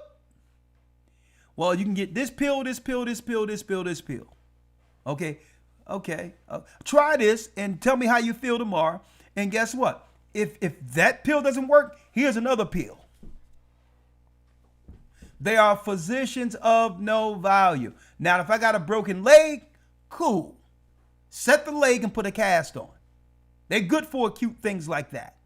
In an emergency, you get pulled out of a car, something happens, God forbid. Guess what? They know what to do to put you back together. They can stop the bleeding. They can sew you up.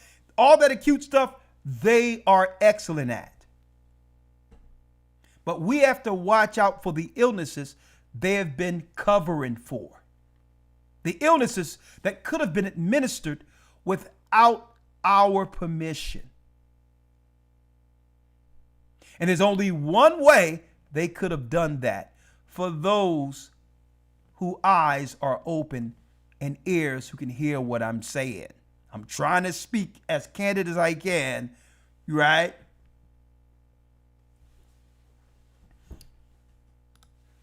We have to take full power because why? Soon, if people don't opt into their science, I would call their Nephilim science changing people into something else. Eventually, they're going to bar believers out from being able to get health care altogether. I'm going to tell you, understand, I'm looking all around the earth and what's all these buildings going up, these elaborate hospitals and medical centers, where they getting all the money for this stuff for? If they're not going to utilize it. That's been their secret weapon the whole time. And they're going to need these buildings for the mark of the beast system that's about to be implemented. Straight up. But what they need is a catastrophe to happen where most people would have to comply. What is that catastrophe? One might ask, Elder Lawya. The war. Hold tight. I'll be right back. We're doing perfect time. We are about to go into what they're not telling you. And I can't wait for Shaphat chopping at the bit with the news that he had. We're going to bring in some of the news we missed last Saturday because he already got the stories together and the current news leading up that he'll have by next Sunday. So make sure you're there for week 6 for this academy, folks, this Sunday. It's going to be groundbreaking. Hold tight, and we're going to come back with what? We're going to come back with the truth of what's about to happen through the war. And after that, we're going to check out early, and we'll open up the calls this coming Friday. One moment. We'll be right back in a minute and 20 seconds. Hold tight. The Bible. Is it hard to understand? When it comes to reading the Bible, the first thing that comes to mind is the fact that this is the Word of God. The seals have been broken, and the truth is here. And when we go throughout the scriptures, when we go throughout extra biblical records, we find that the language that God employed, that he used to create the heavens and the earth, was the Hebrew language. Christ said, I came for the lost sheep of the house of Israel. But yet no one no religious leader, no religious church out there anywhere can now identify the 12 tribes of Israel. Can we?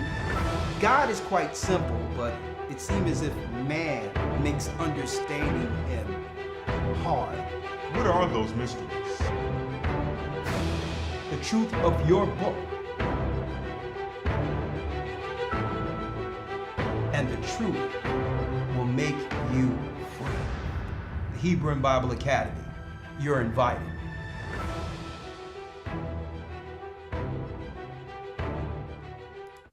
Thank you for all your support, all the brothers and sisters who are supporting. Thank you, Happiness. I would like to say thank you, Happiness, for all you do to help support the work. Blessings. Thank you, Savannah, another member. You can all become members. All praises be to the Most High. So all of your financial support towards this work, we really highly appreciate it. We thank you for all you do to help and support the elders, the deacons, the bishops, the regional elders, the officers, all the women, all the wives who have been supporting us. Thank you for all you do supporting the Gathering of Christ Church. And above all, thank you for your continual prayers. Above all that, thank you for the physical support, but above all, thank you for the spiritual support. We really appreciate it. Thank you for putting your prayers out there. All right? We really do. All right? All right, Elder Lawya, here we go. Here we go. What's really going on? Right? We're going to do this real quick. Thank you for the 4-month membership, Judah. We love you. We really appreciate you. Here it is. Here it is, Elder. What's really going on? Well, fair use for educational purposes. What aren't they telling us? Because what's going to happen, folks, I'm going to tell you this. We've been talking about it for a long time. Gas prices right now, petrol prices, $7 a gallon in California. It's not going down. Prices are going up. The Strait of Hormuz have been stopped. And what's going on? I'll tell you what's going on. They're not telling you that Iran have said, if you don't let us sell oil to sustain our society, no one in the Middle East will. Now, what does that do? That collapses an economy in of itself, because that takes away the petrodollar, which is the only resource the American dollar has to hold its value. See? There's no gold standard. So because there is no gold standard, brothers and sisters, it's having to buy oil using the dollar that's sustaining America's fiscal power. So if they're not going to allow oil to circulate regularly, that means the dollar devalues, and eventually it leads to what? A need for an international change in currency. The digital currency. So even though everyone is telling Trump, do not do this, this is what? Political suicide. This is financial suicide. There's no interest of America in this war where America comes out clean like they were before the war. Even though he's been advised on every side, the state of Israel is saying, you must go to war. You must go to war. Now, there's allegations out there that maybe Epstein and all this. I'm not going into all of that, because the Bible said they would go to war with Iran. And I believe that the presidency has always been a proxy seat, controlled from the outside of America. I don't believe there was ever an independence from the countries who made America. They've always been led spiritually and otherwise by the tin horns who made America. There's never been independence. So now they must pull the plug. You know why they must pull the plug? Because the children of Israel has awakened and their time is ticking against them. So it doesn't matter what the generals are saying that this is a political suicide to Trump and all these others. They have to go into the war. They must change it going to what? The mark of the beast system. Why?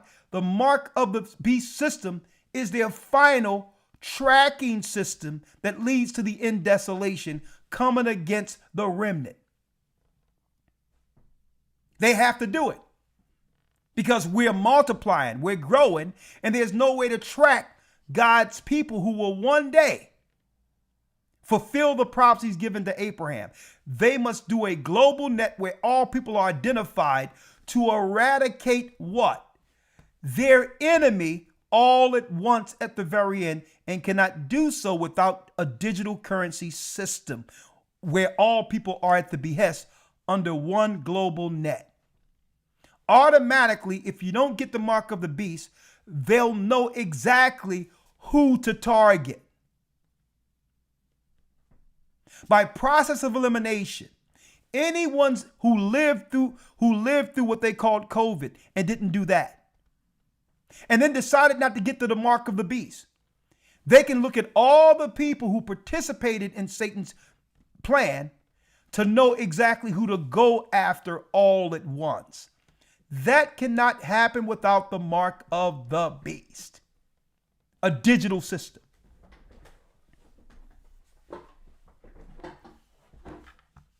So, folks, there's no going backwards on this one. When they struck Iran and took out their leaders, that was the beginning of the end of what we understood as America. You think COVID did a blow. I believe that was the blow to get rid of a certain people so that they can replace the population with those who will go along with the beast system. So that you can't recognize that your loved ones have been replaced. The population didn't change, folks. They just made room for the others. Fair use. I don't know how else to describe this, a skirmish, opening battle. But, we clear the ceasefire is over. Whether it escalates beyond this, we will wait and see. Bahrain has declared a state of emergency. I think Kuwait is on the cusp of declaring a state of emergency. I think the Gulf Arab states understand. Thank you, Anthony. The consequences of America's fair use, educational purposes, precipitous action could be fatal to them. Not harmful, fatal to them.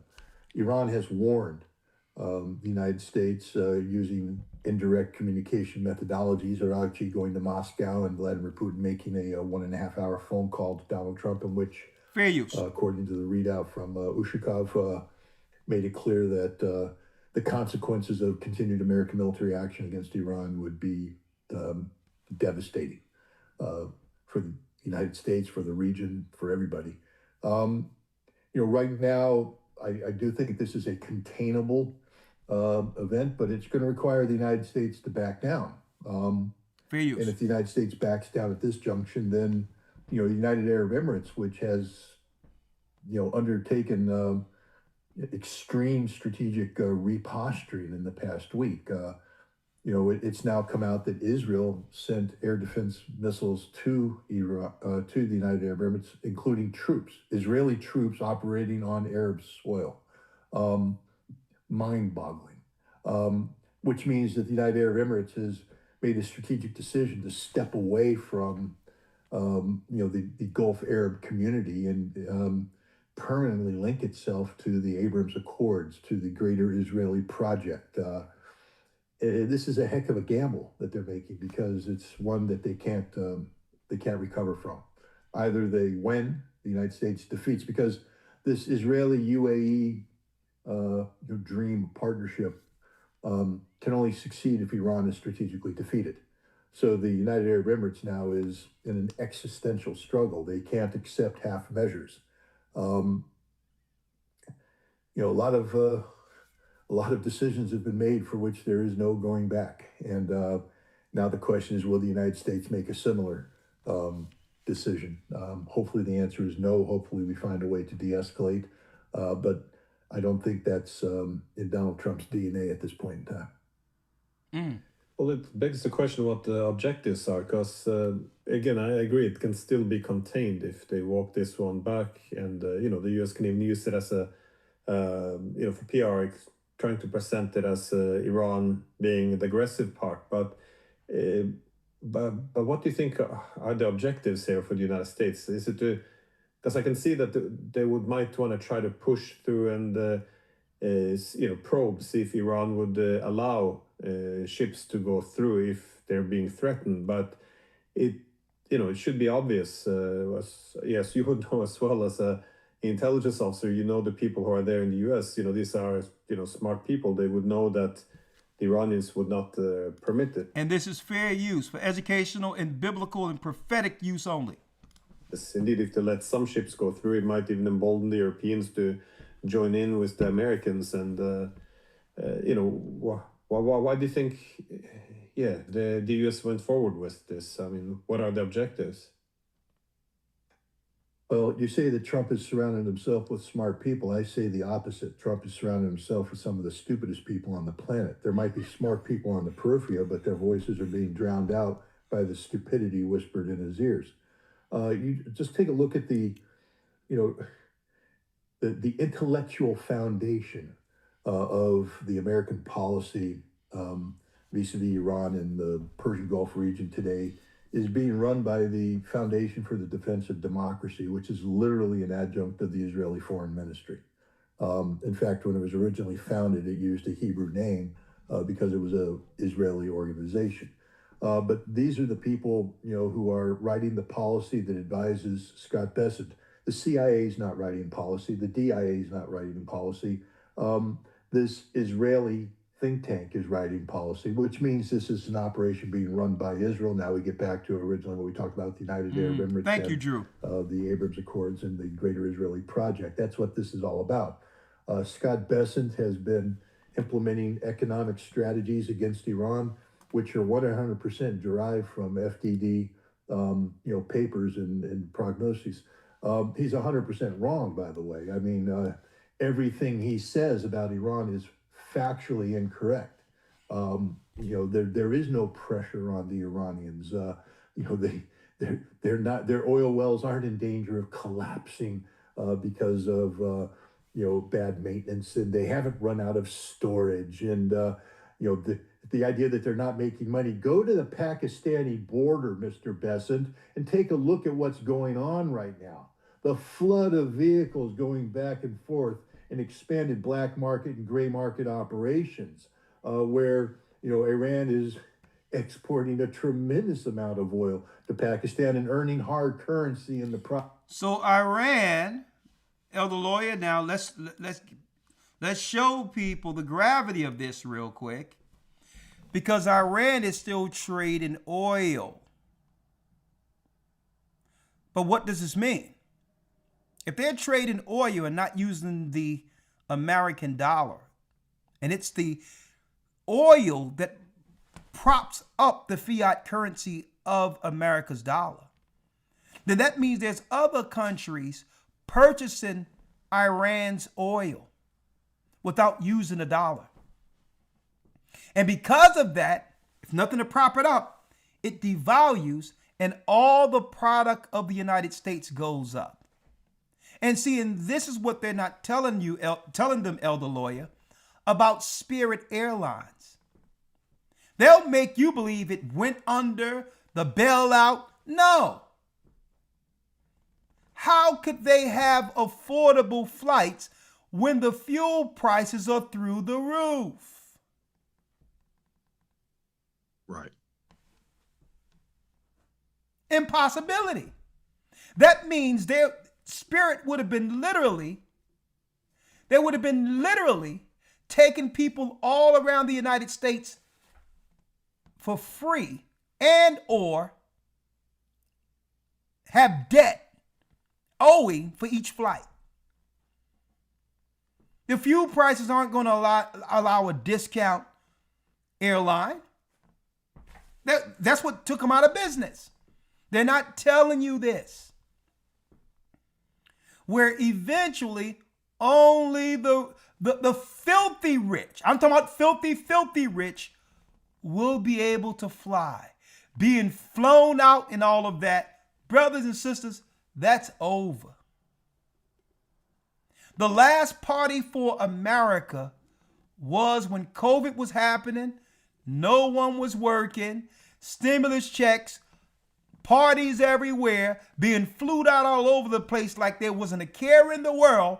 They was allowing everyone to party like it was 1999 during COVID, knowing that they was going to put a stop to it all. They're lying to you, folks. That's not the only airline that's going under.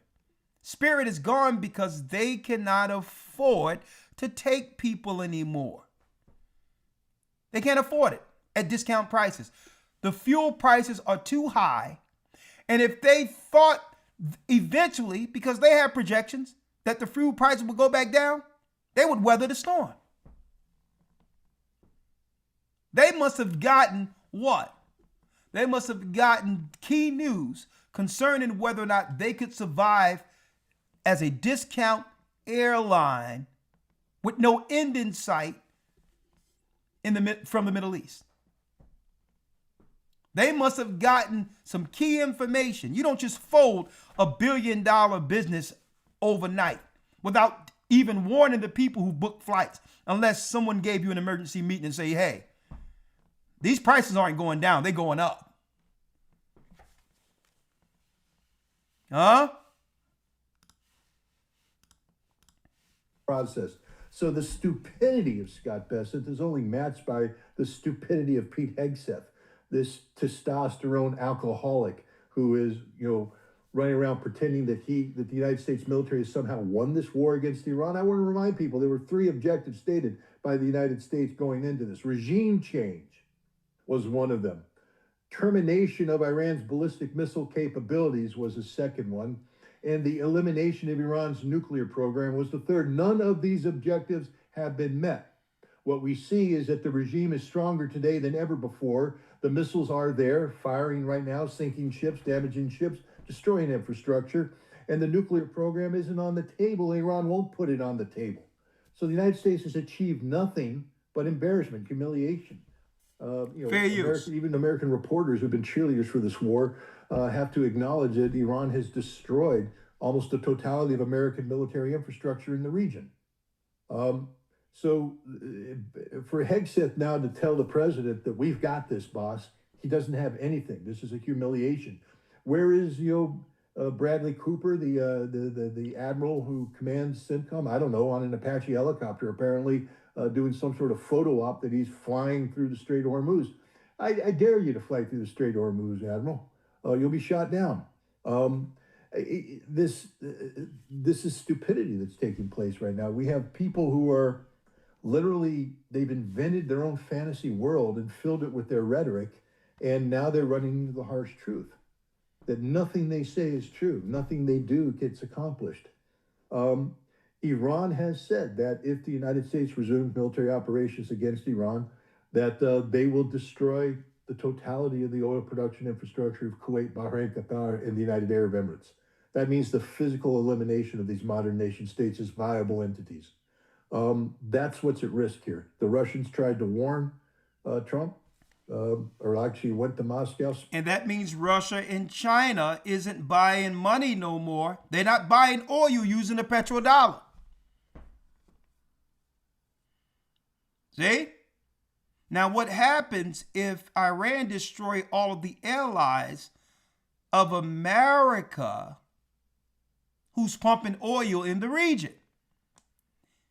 The dollar will be sunk into oblivion, where there'll be no other way to stabilize the international bank system without a digital currency. And guess what? Here's the difference. How will the digital currency survive? Because the digital currency isn't connected to any mineral resources, any oil, any gold. The people are the currency. See? The people will be the strength of the digital currency. Don't need no gold, because this is what they've been waiting for the whole time. Where now their system is backed by slave labor like it was when we were in slavery. See how it works?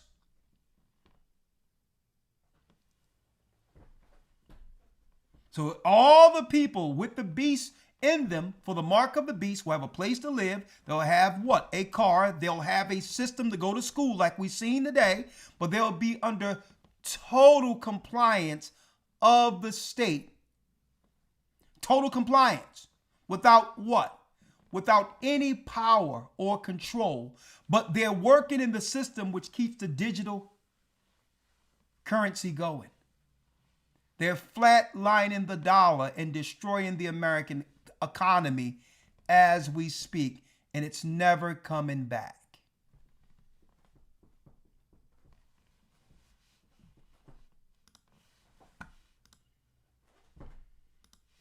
Spoke to Putin. Putin made the phone call. But smart people aren't anywhere near to be found around this president. There are no smart people around this president. If there were, this wouldn't be happening. Yeah, that's fair.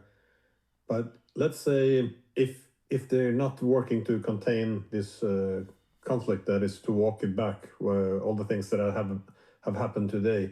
Well, what do you expect the return to war to look like? Will they essentially catch up, pick up where they left it, or do you think this will be a gradual race up the escalation ladder, or do you think it will be go much further up and intensify the attacks much more than last time? It depends, again, how much of a wake-up call, how much awareness the president has. I mean, some people might accuse this of being trivial. I know there's the mouth-breathing MAGA guys out there that'll say this is Trump derangement syndrome, but we have to stop viewing this problem from the standpoint of traditional geopolitics, because you'll never get it right. This is about a mentally ill president. When I say mentally ill, it is a mental illness. When you speak of narcissistic personality disorder, it is literally a mental illness. Fair use. This man has an extreme malignant version of it. He is literally psychotic. You saw the tweets. 11 posts in a period of... Thank you, I2C31. John Scott Ritter, excuse me. Tell us how you really feel. Tell us how you really feel, huh? Things that have happened today. Well, what do you expect the return to war to look like? Will they essentially catch up, pick up where they left it, or do you think this will be a gradual race up the escalation ladder, or do you think it will be go much further up and intensify the attacks much more than last time? It depends, again, how much of a wake-up call, how much awareness the president has. I mean, some people might accuse this of being trivial. I know there's the mouth-breathing MAGA guys out there that'll say this is Trump derangement syndrome, but we have to stop viewing this problem from the standpoint of traditional geopolitics, because you'll never get it right. This is about a mentally ill president. When I say mentally ill, it is a mental illness. When you speak of narcissistic personality disorder, it is literally a mental illness. This man has an extreme malignant version of it. He is literally psychotic. You saw the tweets. 11 posts in a period of a handful of hours. Stuff that would, if the average American who was employed by a high-profile agent, any military person who did this would be relieved of command. Their clearances would be revoked. if you were a flight attendant with a major airline and you went on a social media spree of this nature, you would be yanked. A pilot would be yanked. You're not allowed to do this because it's a sickness. It's a sickness that's humiliating for whom you represent, and it represents total, lack of, mental stability. Now you understand why it's almost impossible to answer your question, because we're dealing with a literal insane person who has surrounded himself with people whose job is to sustain the insanity.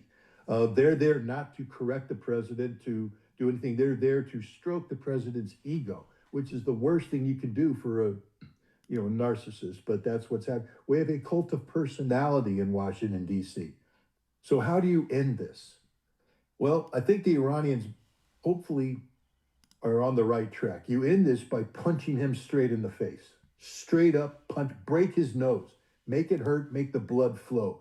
And what I mean by that here is hit the United Arab Emirates hard. I don't know how hard they're going to hit them. But if you saw, they skipped echelon. The Iranians didn't go tit for tat for escalation. It got in, the United States hit some ships, and boom, United Arab Emirates. So again, what they're saying going on over there, they're totally censoring based on Scott Ritter's inside information, if you will. Thank you, Paulette. Thank you, Maria. So obviously, they're not telling Americans and people in America,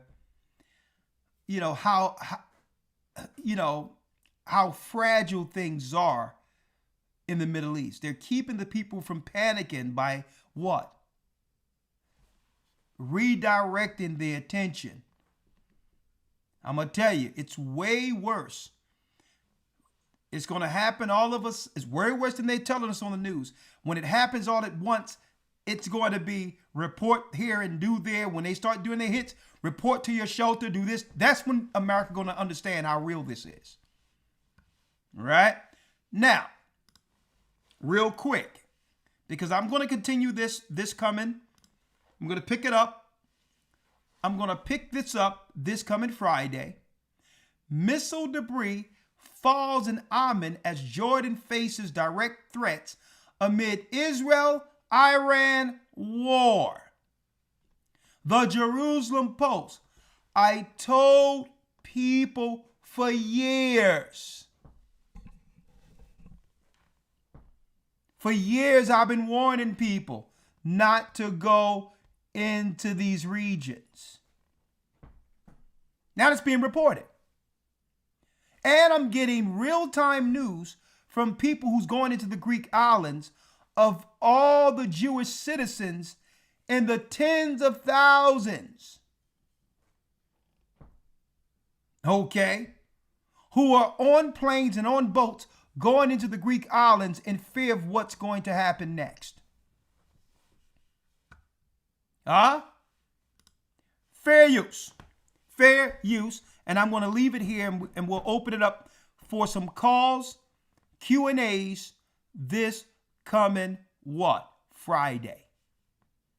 So what are they doing? Now, let's quantify this. What are they doing in America? They're getting all the facilities ready for wartime. They're already moving the schools into a system where it's one-stop shopping. At a time where there'll be no jobs and all of that, where what? AI will take over the majority of jobs. And if people want to survive, they're going to have to go into the new system. One-stop shopping. You go to your supermarkets, you make sure you're up on your vaccine schedules and all of this. And eventually, it's going to flatline the dollar because of what's going on here isn't going to stop. And they're going to set out what? Take all the money in the banks and turn it into digital currency that you can get access to if you follow the system, which is a chip in your hand or your head. That's what that 13-story neurological clinic the sister was talking about earlier, that's what it's for. No matter where you go, a federal building, whether you go on the plane, Your paperwork is going to have to be in order according to, I believe, your vaccine schedule to know if you're safe to travel around other people. But they cannot put any of these stringent rules in place unless it's wartime. That's where this is going. Fair use, and we'll end it here. High time, Elder Lawya. Let's get Romans 13 and 11. Let's get it. Sourcing, that's the majority of American military positions in the region, and some of them are virtually unusable now. A U.S. source familiar with the situation told us that they've never seen anything like this at American bases, that these were rapid, targeted strikes using its technology. Iran's main targets? Multi-million-dollar aircraft, like this Boeing E-3 Sentry, which gave the U.S. a huge amount of visibility over the Gulf. It's out of production, and in today's money, it's worth nearly $500 million. Wow. Critical communications equipment. Look at that. Look at these giant golf balls. They're known as radomes, and they protect satellite dishes vital for data transmission. In this base alone, Iran destroyed all but one of the radomes less than a month into the war. And crucially, radar systems. Highly sophisticated, expensive, difficult to replace, and critical to air defense. A second U.S. source, this one a congressional aide familiar with damage assessments, described these as the most cost-effective of the targets. Our radar systems, they said, are our most expensive and our most limited resource in the region. For U.S. allies in the region, there's a dilemma. In some ways, Iran's show of force makes the U.S.'s presence in the region even more necessary to Gulf security. But there's a new reality here, which is that U.S. military installations, previously seen as formidable fortresses, have turned into sitting targets.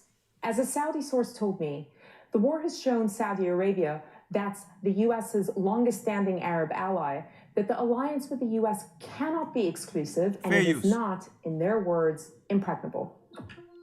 To get a sense of just how vulnerable U.S. facilities have become, have a look at this. It's the war room at Qatar's El Udeid Air Base, the theater command and control hub for U.S. air power across 21 nations. Struck not just once, but twice, and according to a U.S. source, causing significant damage. The base had been largely evacuated at this point, and no casualties were reported. Iran's visibility over its targets has never been clearer. In 2024, according to the Financial Times, Tehran secretly acquired a Chinese satellite known as the TEE-01B, a massive upgrade from its own satellites. That means that Tehran went from looking at images of this quality to this. This is the first time America has fought an adversary with satellites that capture high-res imagery almost as detailed as its own. As the scale of the damage comes into focus, many will wonder whether America's presence, once a protective shield in the Middle East, has turned into its Achilles heel. Fair use. Now, Ray, let me just get your reaction to this. To my reaction is that, of course, the military lied about this, and that this was they tried to cover it up, and it works because the news media in the United States is owned by the military-industrial complex and the banks, which do all the wars. But anyway, so what is your reaction to this report that came out 60 days too late? Well, Jimmy, it's Iran's fault for placing its country right in the middle of all these U.S. military bases. I mean, let's face it, I mean, if the president was not told that the Iranians were going to hit our bases if we attacked, he ought to get a new armed forces advisors. If he was not told that the Iranians would close the Strait of Hormuz, well, he's flying blind. I made a big mistake of applying logic to all this before the war started, and I reasoned that, oh my God, they have to know they close the strait. They have to know that these bases are vulnerable, so they won't attack Iran. How wrong I was. Yeah, how wrong I was. And, I could be wrong again, but I think maybe we're okay for the next couple of weeks for two reasons. Putin has weighed in very heavily. An hour and a half with the president just a couple of days ago, in which he warned, look, this would be completely unacceptable if you continue on this road, particularly if you put ground troops in there. Completely unacceptable. The Russian words are the strongest you can use in diplomatic discourse. I'll pick this up Friday. But again, Elder Lawya, this is where we are. They're not telling the people at all how serious this has become. Don't forget, they claim when the bomb first went off, February 28th and all that, they claimed that this war would only be 4 days. So the gas prices aren't going down, and they're setting the infrastructure for the change. That's where we are. So what must we do? Stay in the spirit, stay prayed up, sin not, follow the commandments of the Almighty, stay linked in the Christ. He's our only hedge. Without him, we're not going to make it through this. Right? And above all, like I said, going through the last so-called crisis, do not panic. Do not panic. Everyone around you, the people who don't have the truth, some people who are amongst the body who really aren't in the truth. If anything, we've figured that out, right? We've figured that out in this work, that people could be amongst you and aren't a part of the work. Everyone is going to panic. There's going to be a spirit in the earth to try to shake the faith of saints. How do you know that those who try to shake the faith of saints are of the devil? They'll shake your faith without an alternative to survive through this. Okay, the Gathering of Christ Church, they're whatever. Okay, all right, so I will no longer listen to the Gathering of Christ Church. Okay, so what's the plan now, according to the Most High? So what's the plan? We're not going to deal with them. It's okay. And guess what? Believe it or not, brothers and sisters, I'm fine with that. I do the Bible. I've been doing this before I knew anyone. That's what and guess what? This is what we will continue to do. But don't let nobody shake your faith without saying, well, okay, well, I'm not down with them anymore or at all, right? Okay, so what's the plan?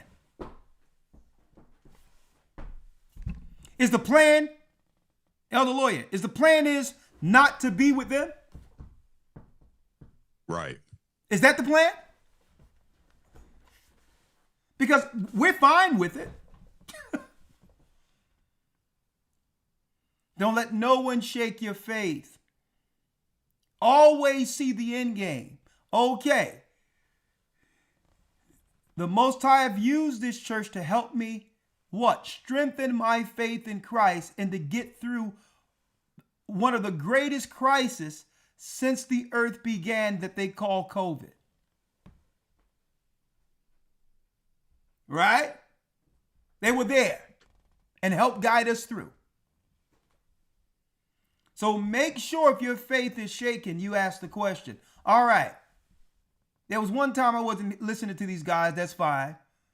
I'll survive after hearing them. That's fine too. But if you're going to shake my faith, you're definitely going to tell me what's the alternative. What's the plan then?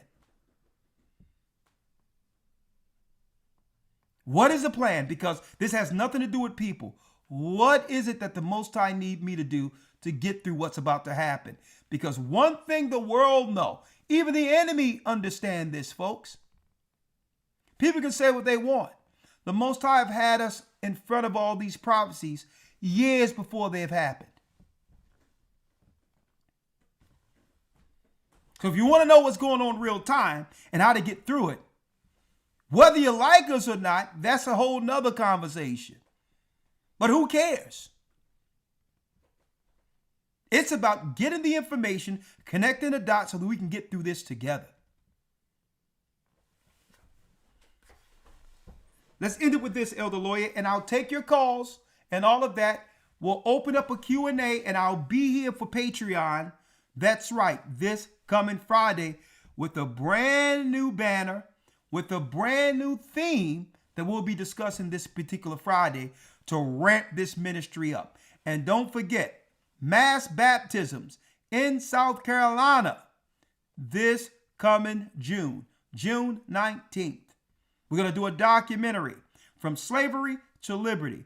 And Elder Lawya, speaking of South Carolina, I would be amiss if I didn't say to my fellow laborer in Christ, Bishop and Brother Gabar from South Carolina, you have our deepest condolences. I've spoken with him. I'm going to continue to speak with Gabar from South Carolina. He currently, brothers and sisters, make sure you keep him in prayer. Believe me, I know the feeling. There's nothing like it in the earth. And it seemed like you want to, and I know I was looking for who to blame. He lost his mama, and you only get one of those. So I can't mention South Carolina without putting out there that, brother, you know we're with you. You're never alone. And we're going to be here through the whole, whatever you need to go through. We're here in prayer and with resources to help you through whatever you need to go through to make sure your mother is laid down in honor. You are fellow laborers. You are a fellow laborer in Christ. You've always stood your ground since the beginning of this ministry. Good, bad, or indifferent, you've always stayed 10 toes down doing Christ's work. And guess what? Christ has mama. So I wanted to put it out there. Make sure y'all put up the prayers for the brother, because I know what it is to go through that. And it's something like that, no one can prepare themselves for moments like that, losing their mother and their father. Okay, so make sure y'all put y'all prayers out there for the brother. Support him in prayer, lift him up in prayer. And brother, you know we're here for you. We love you. We love you. If I can as well, throw this in there. Yeah. Keep Brother Massar and his family as well in your prayers. Deepest condolences also to Brother Massar and his family. Again, keep him and his family uplifted in your prayers. Yes. And Deacon Massar also. We love you, brother. Stay strong. We're going through some tough times, but I'll tell you what, I thank the Most High that we can go through all of this together. The fact that all of you are here when I lost my mother and all of that, and you nothing but uplifting me in prayer and keeping me through a tough time. Let me tell you, this is what the body of Christ is all about. Massar, you know we love you. Gabar, you know we love you. Gabar from South Carolina, we really care for you. And it's going to be tough, but we're going to get through that, and we're going to do what we can to see our loved ones in the resurrection. And guess what? I want to see my family, who the Most High has waiting in the bosom of Abraham, if it's Christ's will. Mm-hmm. So we must endure to see our families again. Let's end it here, Elder Lawya. Romans 13 and 11. Read that. Yes, sir. The book of Romans 13, verse 11.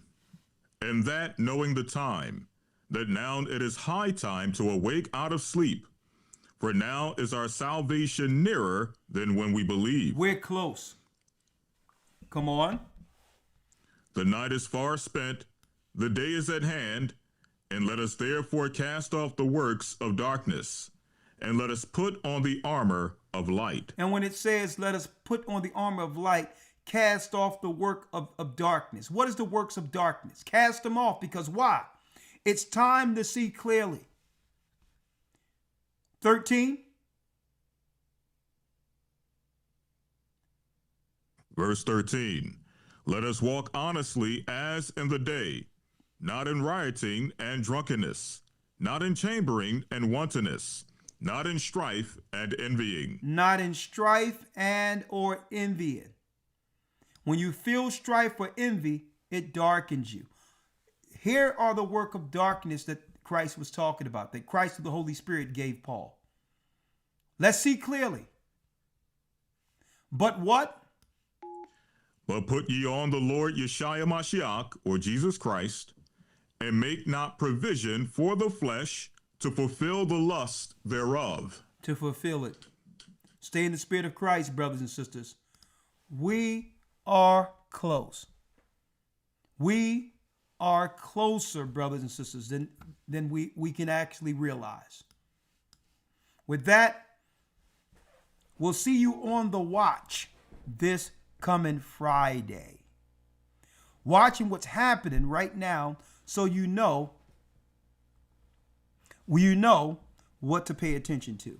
On the watch. Prayed up. Stay prayed up. Sin not. We will soon see Israel. And yes, we are the children of Israel. And we are back.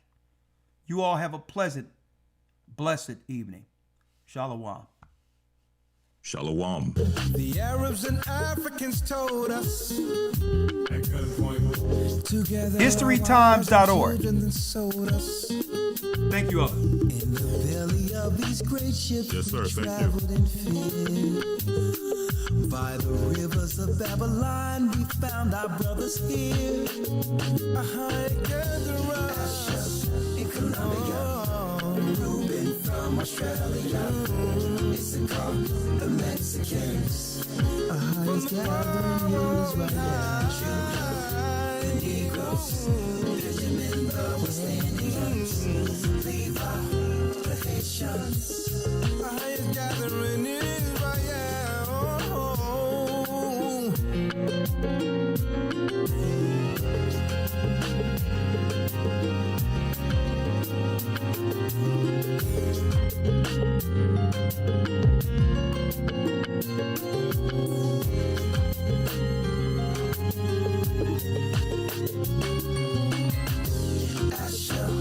Colombia, Reuben from Australia, Issachar, the Mexicans.